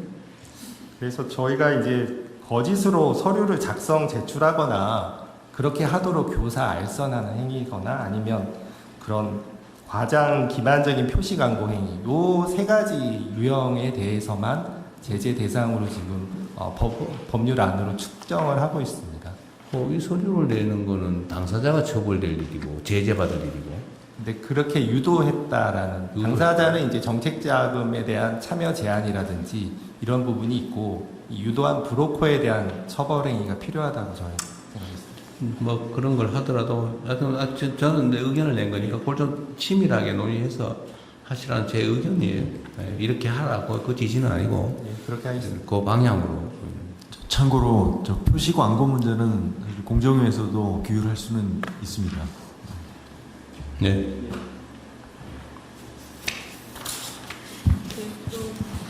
추가 의견 없으시면 원안대로 접수하겠습니다. 다음은 기업 사회공헌 활동 활성화 방안에 대해서 산업통상부 장관, 보건복지부 장관께서 순서대로 보고하시겠습니다. 네, 보고 드리겠습니다. 지난 4월 28일 대통령께서 지시하신 기업 사회공헌 활동 활성화 및 민관협력 제고 방안을 보고드리겠습니다. 먼저 기업의 사회공헌 활동 현황 및 평가입니다. 최근 국내 소비자와 장기 투자자들이 소비와 투자 의사 결정 시 기업의 사회공헌을 매우 중요하게 고려하면서 사회공헌이 기업 경쟁력의 주요 요인으로 부상하고 있습니다. 그런데 우리 기업들의 GDP 대비 사회공헌 지출은 비율 자체는 미국과 일본과 비교해 낮지는 않지만 지금 현재 기부금 규모 자체는 18년 이후에 5조 원 수준에서 정체되어 있습니다. 특히 우리 국민의 대다수가 기업의 사회공헌 활동이 충분하지 않다고 느끼고 있으며 청년 세대, 지역경제 지원 등 사회 통합과 생태계 육성을 위한 활동도 부족하다는 평가가 절대 다수입니다. 이에 민관이 함께 사회공헌 활동의 규모, 효과성, 파괴력을 높일 수 있는 방향으로 노력이 필요하다고 생각합니다. 크게 세 가지 방향에서 생각했습니다. 첫째는 국민과 투자자들이 기업의 사회공헌 정보를 보다 쉽게 파악할 수 있도록 하고, 둘째는 사회적으로 필요한 분야에 기업이 기업토록 인센티브 제도를 설계할 필요가 있습니다. 아울러서 다른 기업 및 지역사회, 정부, 공공기관과의 연계와 협업토록 하여 시너지를 극대화하는 것이 필요하다고 생각합니다. 다음 페이지입니다. 첫째 중점 추진 방안입니다. 첫째는 경제단체인 환경협과 산업부가 사회공헌 정보를 체계적으로 조사하고 공개하여 기업의 행동 변화를 유도하겠습니다. 이른바 너지 효과를 기대합니다. 사회정보 대상 기업을 1000개로 확대하고 기업별 이슈별로 한눈에 볼 수 있도록 대시보드를 구축하고 사회공헌 우수 이미지를 기업 활동의 홍보에도 활동토록 지원하겠습니다. 이와 함께 국민들이 직접 참여하는 매년 사회공헌 활동 우수 기업을 선정하는 이른바 시슐랭, 우리가 미슐랭의 음식점을 하듯이 사회공헌에 참여하는 사회공헌을 우수한 기업들을 저희들이 선정하여 시슐랭 가이드도 개발해 보겠습니다. 둘째는 매년 국민이 원하는 사회공헌 분야를 조사하여 기업의 역량이 보다 집중되도록 장려하겠습니다. 이를 위해 사회적 우선순위가 높은 분야나 협업을 통해 시너지를 창출하는 활동에 대해서는 더 많은 지원이 이루어지도록 인센티브를 차별화하는 방안을 관계부처와 함께 검토하겠습니다. 아울러서 사회공헌 성과를 화폐 가치로 환산하여 공개하고 우리 기업들이 사회적 파급 효과가 더 큰 분야에 기여하도록 유도하겠습니다. 마지막으로 사회문제 해결과 산업 생태계 동반 선장을 위한 기업과 정부의 협력을 강화하여 파급력을 높이겠습니다. 우선 복지부의 바로잇, 그냥드림 등 정부 복지 프로그램의 기업 참여를 촉진하고 정부와 앵커 기업이 공동 추진하는 산업 생태계 함께 성장 프로젝트를 통해 협력업체의 협력 강화, 역량 강화, 소부장 국산화 기술 등을 같이 개발토록 지원하겠습니다. 대한민국의 기업이 국민의 사랑받는 시슐랭 스타가 되는 날까지 기업과 국민을 잇는 가교 역할에 최선을 다하겠습니다. 이상 보고를 마치겠습니다. 네, 이어서 기업 사회공헌 활동 지원 방안을 보고드리겠습니다. 추진 배경입니다. 지속가능한 복지안전 매트 구축을 위해서는 민간 자원의 중요성이 커지고 있으나 기업은 현장의 수요를 파악하기 어렵고 현장은 기업과 접점을 찾기 어려운 구조입니다. 이에 보건복지부는 기업의 사회공헌이 도움을 필요로 하는 현장 그리고 국민께 닿을 수 있도록 지원하겠습니다. 중점 추진 방안입니다. 첫째, 기업의 사회공헌 자원과 복지 현장의 수요를 연결하는 온라인 매칭 플랫폼인 바로잇을 활성화하겠습니다. 지난 5월 개통하였고 현재는 278개 정도의 기업과 기관이 참여하고 있으며 바로잇을 통해서 기업의 사회공헌 사업의 탐색부터 매칭, 실행, 성과관리에 이르는 전 과정을 원스톱으로 지원하겠습니다. 둘째, 기업의 사회공헌과 모금 재원이 우리 사회에 가장 시급한 곳에 지원될 수 있도록 민관 연계를 강화하겠습니다. 현재 그냥드림, 청년 함께성장 캠페인, 국민 참여 배분 등을 통해서 국민이 체감할 수 있는 민관 협력 사업을 더욱 활성화하겠습니다.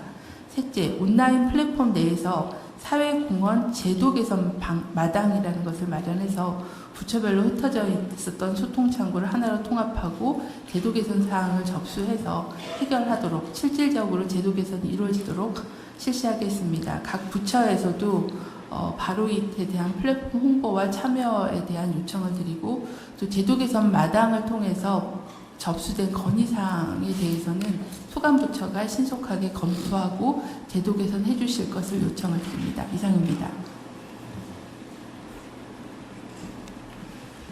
아무도 의견이 없는 것 같아요. 다른 분들 의견 없으신가요? 네, 보고 하나 드릴까요? 네네. 모범사례인데요.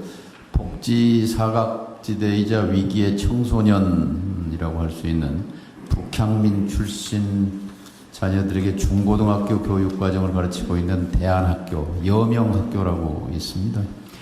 20년 전에 만들어졌는데 그동안 이제 남의 건물 새들어서 전전하다가 이번에 강서구의 폐교 부지에다가 신축 교사를 짓습니다.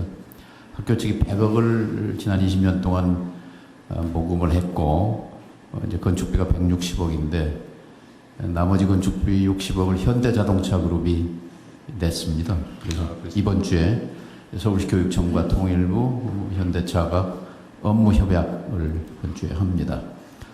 모범 사례고요. 제3자 뇌물에 해당될 가능성이 그렇진 않을 것 같은데요. 그 다음에 또 하나는 유한양행 그룹인데요. 지난 10년 동안 북향민 대학생들에게 680명에게 장학금을 20억을 지원해 왔습니다. 그래서 지난주에 북향민의 날에 국무총리 표창을 전수했습니다.만 아까 산업부 장관님 보고하신 시슐랭 마크 기업의 현대자동차 그룹하고 유한양행 추천합니다. 네, 시슐랭 이름 잘 지은 것 같네요. 네. 저희들 생각에는 이게 각 기업들의 굉장히 분절적으로 활동들은 하는데 그게 총체적인 평가에 있어서는 할 수 있는 방안도 많지 않습니다. 그런 부분에서 한번 고민. 네, 이 선행에 대한 우리나라 그런 관념이 있잖아요. 오른손이 한 일을 왼손이 모르게 하라 그랬던가? 거기에다가 무슨 점잖게 말이야 자기가 점잖지 못하게 자기가 한 걸 자랑을 하나? 이런 유도적 관념 이런 게 있는데 사실은 이거 권장해야 될 일이거든요. 좀 많이 알리고 또 따라할 수 있게 그렇게 할 필요가 있습니다. 잘 기획하신 거 아니에요? 네, 행안부에서도 말씀드리겠습니다.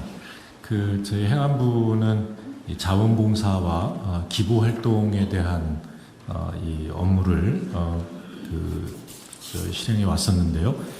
대한민국 자원봉사 대상이라든가 착한 기부 대상, 그 다음에 공익활동 임팩트 어워드 이런 이제 포상 제도를 운영을 해왔습니다. 그런데 주로 이제 개인에 대한 기부 또 자원봉사에 대한 포상인데요. 지금처럼 이렇게 CSR이 일반화되고 기업들의 사회 기여가 활성화되는 상황에서 이런 포상 제도도 이 개인뿐 아니라 기업을 대상으로 한 포상으로 넓혀야 되지 않나 하는 말씀을 드리고요. 그렇게 검토해 나가도록 하겠습니다. 또 아울러서 이 기업의 주식 기부라든가 이 공익 활동을 활성화시키기 위해서 공익법인에 대한 주식 기부 그리고 공익 목적 투자에 대한 그 길을 열어주는 상증세법 개정이라든가 기부금품법 개정도 추진할 계획입니다. 네, 말씀 들으면서 든 생각은 굉장히 좋은 제도들이고 그리고 개인들의 기부, 기업의 기부 이런 것들이 활성화되고 이걸 잘 알리면 굉장히 좋을 것 같고 여기에 대한 혜택이나 또 홍보 효과 이런 것들도 잘 해드려야 될 것 같아서요. 지금 각 부처에서 말씀하신 내용들을 좀 합쳐서 정부가 하는 것도 하나의 어떤 브랜드가 좀 잘 만들어지고 또 각 기업들이 또 부처마다 다 협의하시거나 이러지 않고 좀 하나의 브랜드로 갈 수 있도록 하는 방안과 그리고 아까 바로 말씀 주셨는데 이게 어떤 일을 하는 사이트인지 이런 것들에 대한 것도 좀 잘 알려지도록 한꺼번에 좀 살펴보는 것들을 좀 해야 될 거라는 생각이 듭니다. 그래서 이 부분은 좀 저도 같이 보고 말씀 나누도록 하겠습니다.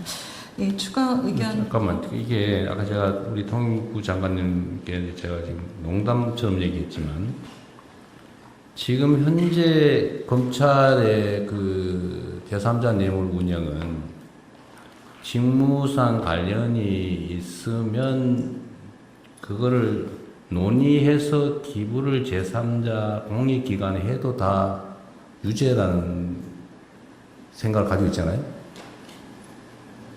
지금 그런 상황에서 각 부처들이 자기 소관 사무와 연관성이 조금이라도 있는 관련 업체들하고 소통을 해가지고 기부를 제3자 공익기관에 하게 하면 그 지금 현재 개념으로는 다 제3자 내용입니다. 그러니까 이걸 어떻게든 정리를 해야 됩니다. 이게 이제 정치적 목적으로 이거 형벌을 운영하다 보니 형벌 제도를 운영하다 보니까 이런 지경까지 왔는데, 하여튼 소관 사무와 관련이 있는 관련 누군가와 대화를 해서 그 사람이 뭘 냈다, 소관 사무에 뭐 현안이 관련이 돼 있다고 하면 다 걸리는 거잖아요. 네, 그 점에 대해서 대통령께서 말씀하신 대로 과거에 검찰에서 그와 같이 제3자 뇌물로 이렇게 의뢰해서 기소한 사례들도 있었습니다. 제가 이제 법무부에 근무하면서 한 가지 느끼는 점은, 지금 예컨대 소년원 같은 경우에 특정 기업이 각 소년원에 도서관을 지어주면서 책도 기부하는 사업 등을 하고 있는데요. 그렇게 정부가 기부를 받기 위해서는 지금 법률에 근거가 마련되어 있는 경우에 지금 기부를 받고 있는 상태입니다. 그래서 이런 부분들이 정부가 받을 때는 그렇지. 네, 정부가 받을 때는 좀 민간에 하는 것도 지금 문제 삼고 있잖아요. 네, 그 점에 대해서는 제3자 뇌물죄가 부정한 청탁이라는 요건을 삼고는 있기는 합니다만, 과거에 기소한 사례들도 있기는 해서 지금 예컨대 관련성이 있으면 부정한 청탁이 있다고 본다. 이게 지금 판례잖아요.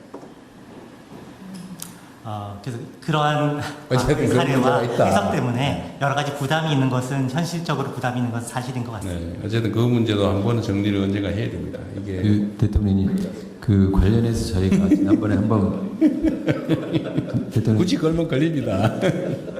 지난번에 한번 이 말씀을 해주셔서 저희들은 내부적으로 좀 자문도 받고 했었는데요.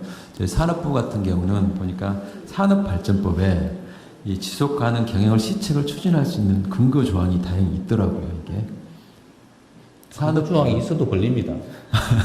그래서 저희들 내용을 보면은 저희가 직접적으로 하는 게 아니라 가급적이면 좀 어쨌든 이게 하여튼 그 문제도 정리를 언젠가 해야 된다. 이 공직자들이 공익적 활동을 하는 것 자체가 지금은 다 이렇게 문제가 될 수 있기 때문에 언젠가 가이드라인을 정리를 한번 쯤은 해야 된다 그 말입니다.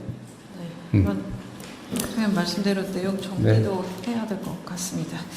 그러면 다음은 부처 협조사항 공유하겠습니다. 기업 R&D 성과 공유 및 재투자를 위한 투자형 R&D 도입에 대해서 과학기술정보통신부 장관께서 말씀해 주시겠습니다. 네, 투자형 R&D 도입에 대해서 보고 드리도록 하겠습니다. 기존의 기업의 R&D 지원 방식은 연구비 지원만 하고 끝나는 형태였습니다. 그러다 보니까 성과 회수, 재투자에도 한계가 있었습니다. 앞으로는 기업의 R&D 지원의 효과성을 제고하고 신기술, 신산업 분야에서 정부가 위험을 부담하고 투자하며 기업의 자율성을 보장하고자 합니다. 두 가지 추진 방식을 추진하고자 합니다. 정부가 특정 기술을 확보하기 위한 프로젝트형 SPC 형태, 그리고 정부가 투자조합을 형성해서 성장 잠재력이 있는 기업에 R&D 자금을 투자하는 방식입니다. 바로 시행되기는 어렵기 때문에 내년도에 시범사업 4건을 추진하고자 합니다. 과학기정통부 중기부에서 우선 시행하고자 하고, 이를 위해서 내년도 연구개발 출자금 비목 심사를 완료하고 기획처와 기금을 통한 재원 반영을 협의 중에 있습니다. 협조 사항입니다. 사실 이 본격적인 투자 R&D 확대를 위해서 수요 발굴 기획에 시간이 많이 걸립니다.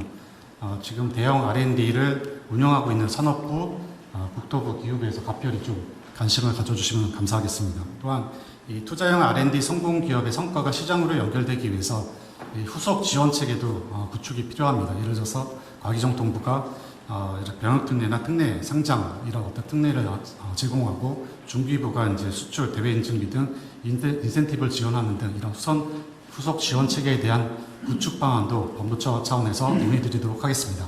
이상입니다. 네. 이건 오래전부터 우리가 한번 해보자고 했던 얘기 같네요. 네. 그리고 저기 비공개 회의 또 정리하고 갈까요? 지금 영상 홍보 그러세요? 실시간 의견 있는데요. 그것도 있고. 그거 먼저 하고. 네, 그러십시오. 네. 그럼 정부 주요 정책에 대한 장초 홍보 영상 상영이 있습니다. 국세청 영상이었습니다. 국세청장님께서 영상에 대해서 소개해 주시기 바랍니다. 네. 국세외 수입을 여러 정부기관이 협력하여 원팀이 된 정부가 통합 징수하겠다는 의미에서 충주시의 최지호 주무관, 일명 벌에 쏘인 강아지로 인기몰이 중인 양주시 주무관 등 각 부처 공무원들이 협업하여 영상을 제작했습니다. 해당 동영상은 온라인에서 좋은 반응을 얻고 있으며 시간 관계상 약 1분으로 압축했습니다. 그럼 영상을 시청하시겠습니다. 지금 위급 환자가 발생했습니다. 자, 제가 의사입니다. 어디에요? 선생님 어쩌죠? 비행기를 비상착륙해야 할까요? 고래 영무원이에요? 오늘 승무원입니다. 선생님, 환자분들 빨리 가주세요. 네, 다 보고 있어요. 걱정하지 마세요. 이분 얼굴이 왜 이래요? 누가 그랬어요? 벌에 쏘인 거예요? 괜찮아요. 어떡해요? 많이 안 좋아요? 약산 사람이에요? 저는 초밥입니다. 휴가 때 여행 갈까 싶었는데. 자, 결과 나왔어요. 편안하게 자고 있는 것처럼 보여도 단순 쇼크예요. 도착 위안이 되겠네요. 누구시죠? 국세청 직원인가요? 네, 이분께 과태료 징수하러 왔습니다. 이번에 국세청에서 과태료도 징수한다던데 맞아요? 네, 맞습니다. 과태료, 과징금 등의 국세 수입 현황금도 국세청에서 징수합니다. 자, 공무원 화이팅! 저도 공무원인데요. 지호 씨네? 지호가 간다. 지호가 간다. 이따가 사진 찍으러 갈게요. 선생님, 이러다 환자 죽겠어요. 원래는 이런저런 절차를 통해서 환자를 회복시켜야 되는데 빠르고 효율적으로 가보세요. 숨을 잘 쉴 수 있도록 기도를 확보해 주세요. 손을 좀 걸으시고 자, 이리 와서 다리를 좀 걸어주세요. 그리고 기도를 해주세요. 번거로움은 빼고 행정 효율은 더하고 국가 징수 업무의 일원화 기관 간 유기적인 협업을 통해 더 나은 대한민국으로 국가행정의 혁신, 국세외 수입 통합 징수.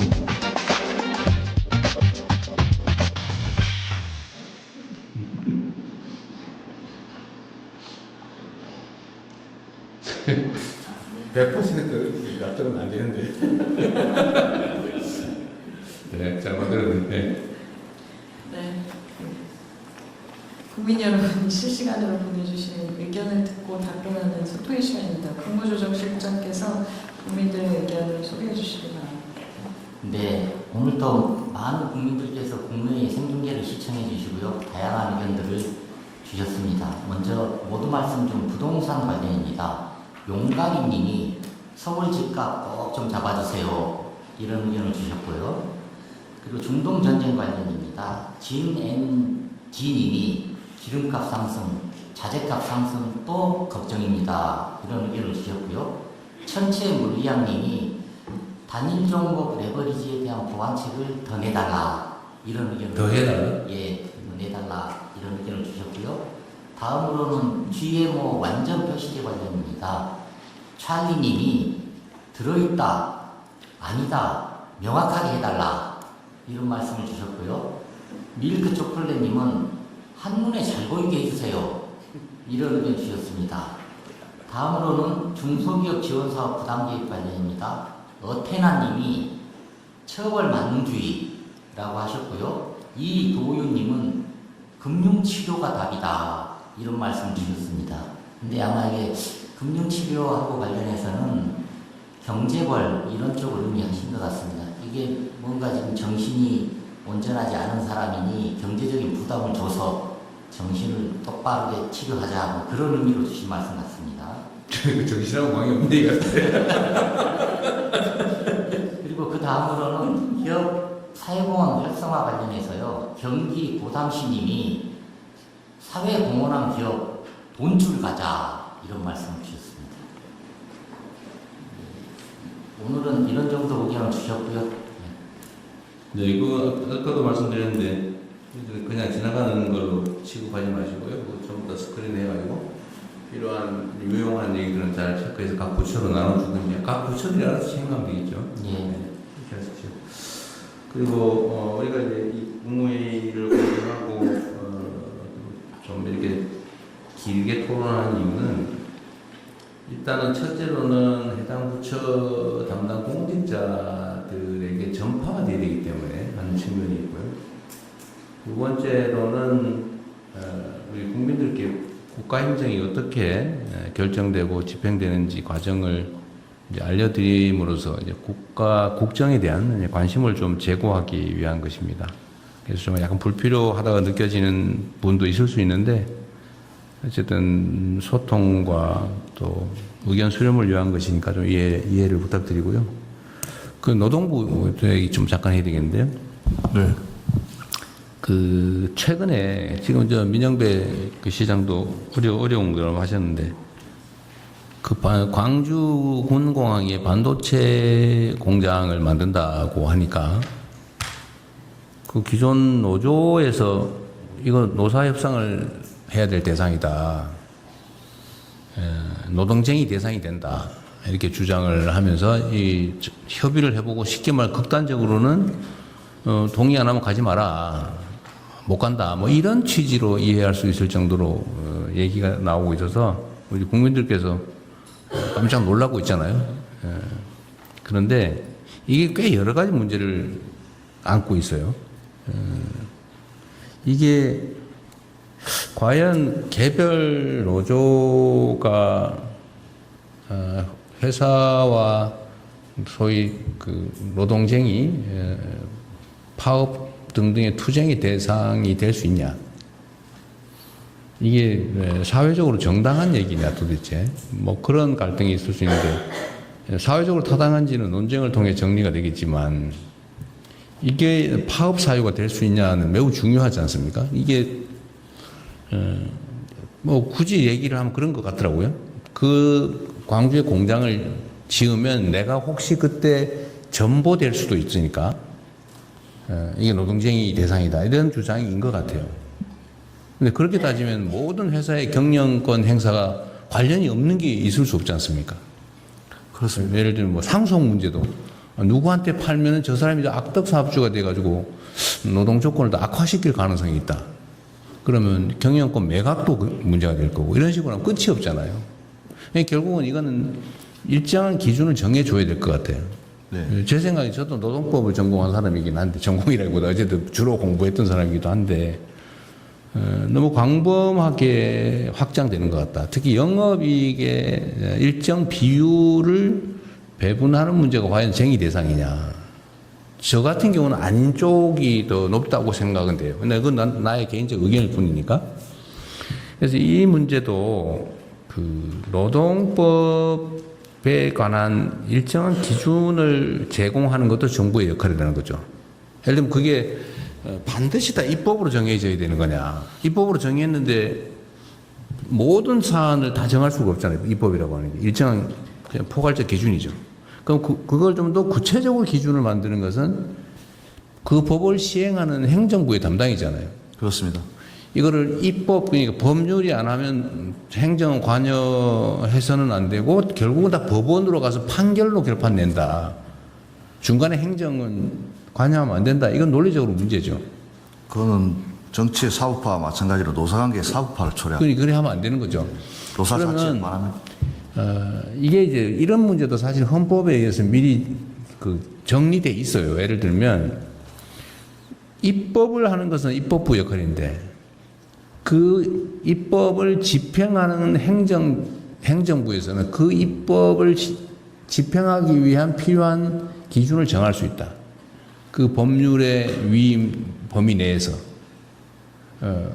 또는 뭐 그 법률의 입법 취지 범위 내에서 그 법률에 반하지 않는 범위 내에서 이렇게 할 수 있다는 거죠. 학술적으로. 그런데 지금 현재 어떻게 되어 있냐면 국회가 안 하면 다 그 기준을 정하는 거 못하는 것처럼 이 각 그 부처에서 생각을 하고 있어요. 제가 전에도 한번 얘기했던 건데 이게 제가 무슨 문제가 있어서 이 기준을 정합시다. 그러면 이런 법 개정해야 됩니다라고 각 부처에서 의견들이 올라와요.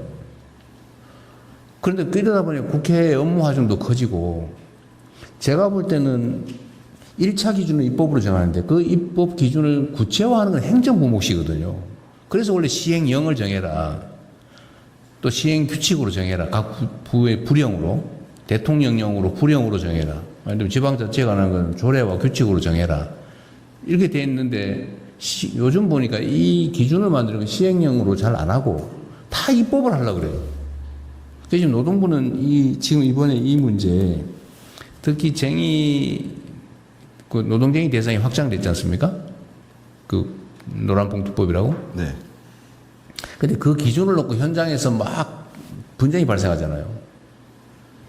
근데 이거를 지금 노동위원회 나오셨어요? 노동위원회는 아직 안 나왔습니다. 안 나왔어요? 네, 참석 대상이. 지금 노동위원회가 결정을 분쟁이 발생했을 때 노동위원회가 정하죠. 1차적으로 대통령께서 말씀하신 그 삼성전자 초기업 노조의 의견에 대해서 저희들이 원래 이 법이 만들어지면 말씀하신 것처럼 해석 지침을 내립니다. 가이드라인도 내리고, 예를 들어서 근로조건에 영향을 미치는 사업 경영상의 결정, 과연 거기에 해당되는지에 대해서 저희들이 여러 가지 사례들을 중심으로 해석 지침을 내렸는데 그 기준에 비하면 해당하지 않는 것으로 판단됩니다. 기준을 이미 만들었어요? 그렇습니다.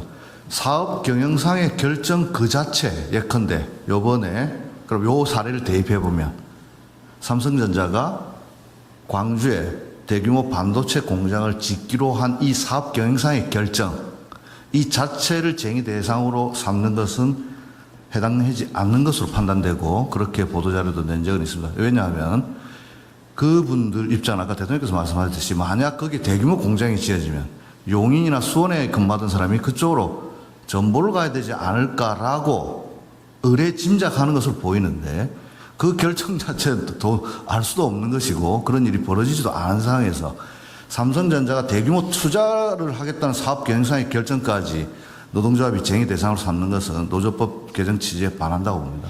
소위 경영 인사권이라고 하는 것도 있고 이제 근로 조건에 관계가 있는 그 경영상의 결정이 있을 수 있는데 이 한계가 조금 모호하다 이 말이에요. 그러니까 이럴 때 제가 드리는 말씀은 이 사안도 사실은 지금 어쨌든 영업이익이 몇 퍼센트를 이게 쟁의 대상이 되느냐. 이건 주주도 할 수 없는 일을.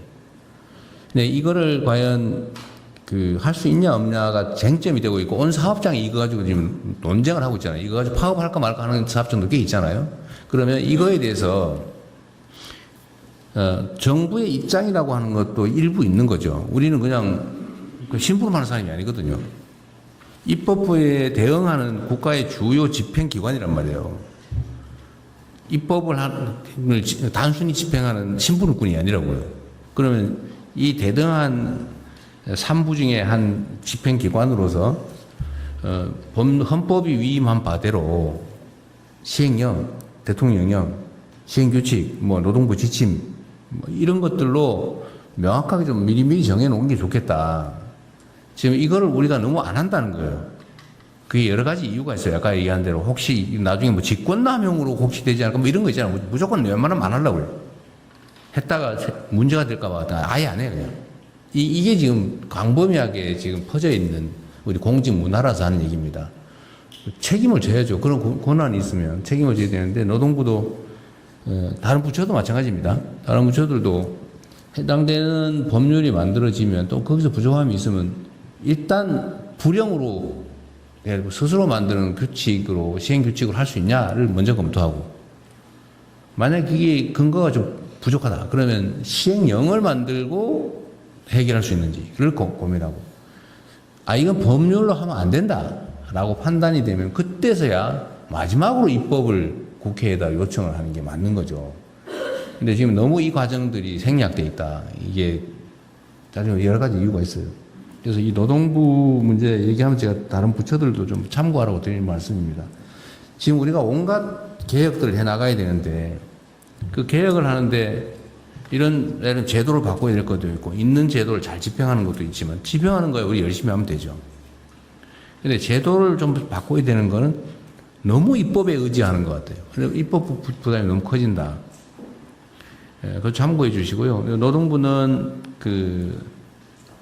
이번에 근로기준법 개정, 노동쟁의 조정법 그 개정에 해당이 되는지 안 되는지가 지금 사회적으로 쟁점이 돼가지고 각 노조와 사주 측이 온 여기 사방에서 지금 분쟁이 벌어지고 있지 않습니까? 그럼 그런 것들을 쭉 스크린을 좀 해가지고 노동위원회가 구체적 분쟁이 발생할 때 판단하고 법원으로 가서 판단하고 하기 전에 필요하면 대통령령으로 필요하면 시행 규칙에 해당되는 뭐 지침이든지 뭐 아니면 뭐든지 고시든지 이거를 좀 정리를 쭉 해주세요. 그래야 좀 사회적 분쟁이 줄어듭니다. 그냥 이런 터무니없는 주장을 하잖아요.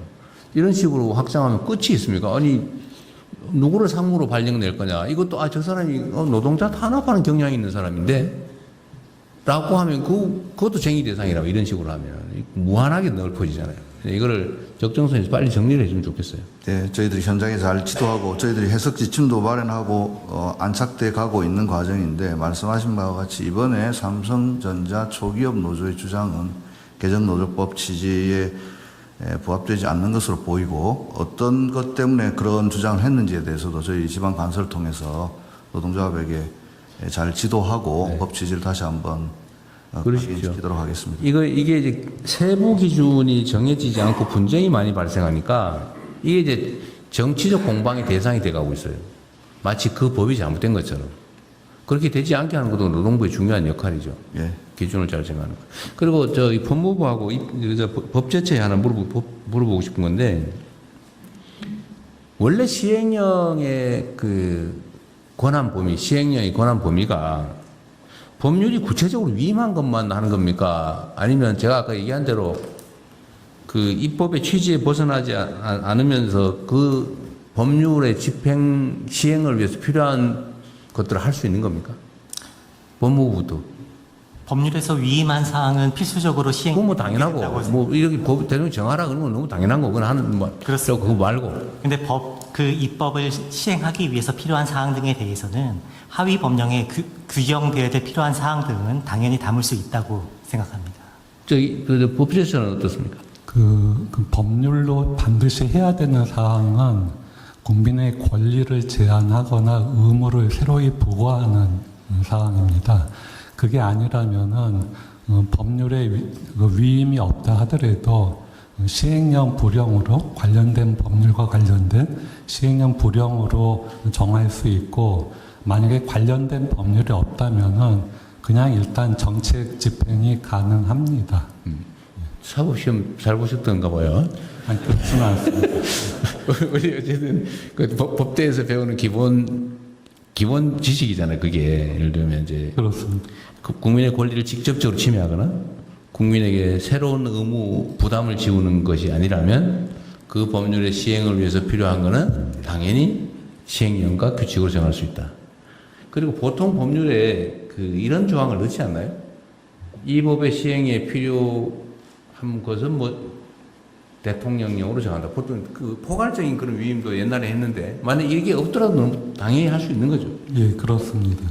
그러니까 이걸 우리 오늘 다시 한번 좀 확인을 하고 분쟁의 대상이 될 분쟁의 여지가 있는 부분들은 가급적이면 미리미리 좀 정하시고요. 또 한 가지는 웬만하면 먼저 그 고민을 꼭 해보십시오. 규칙으로 할 수 있는가? 시행령으로 할 수 있는가?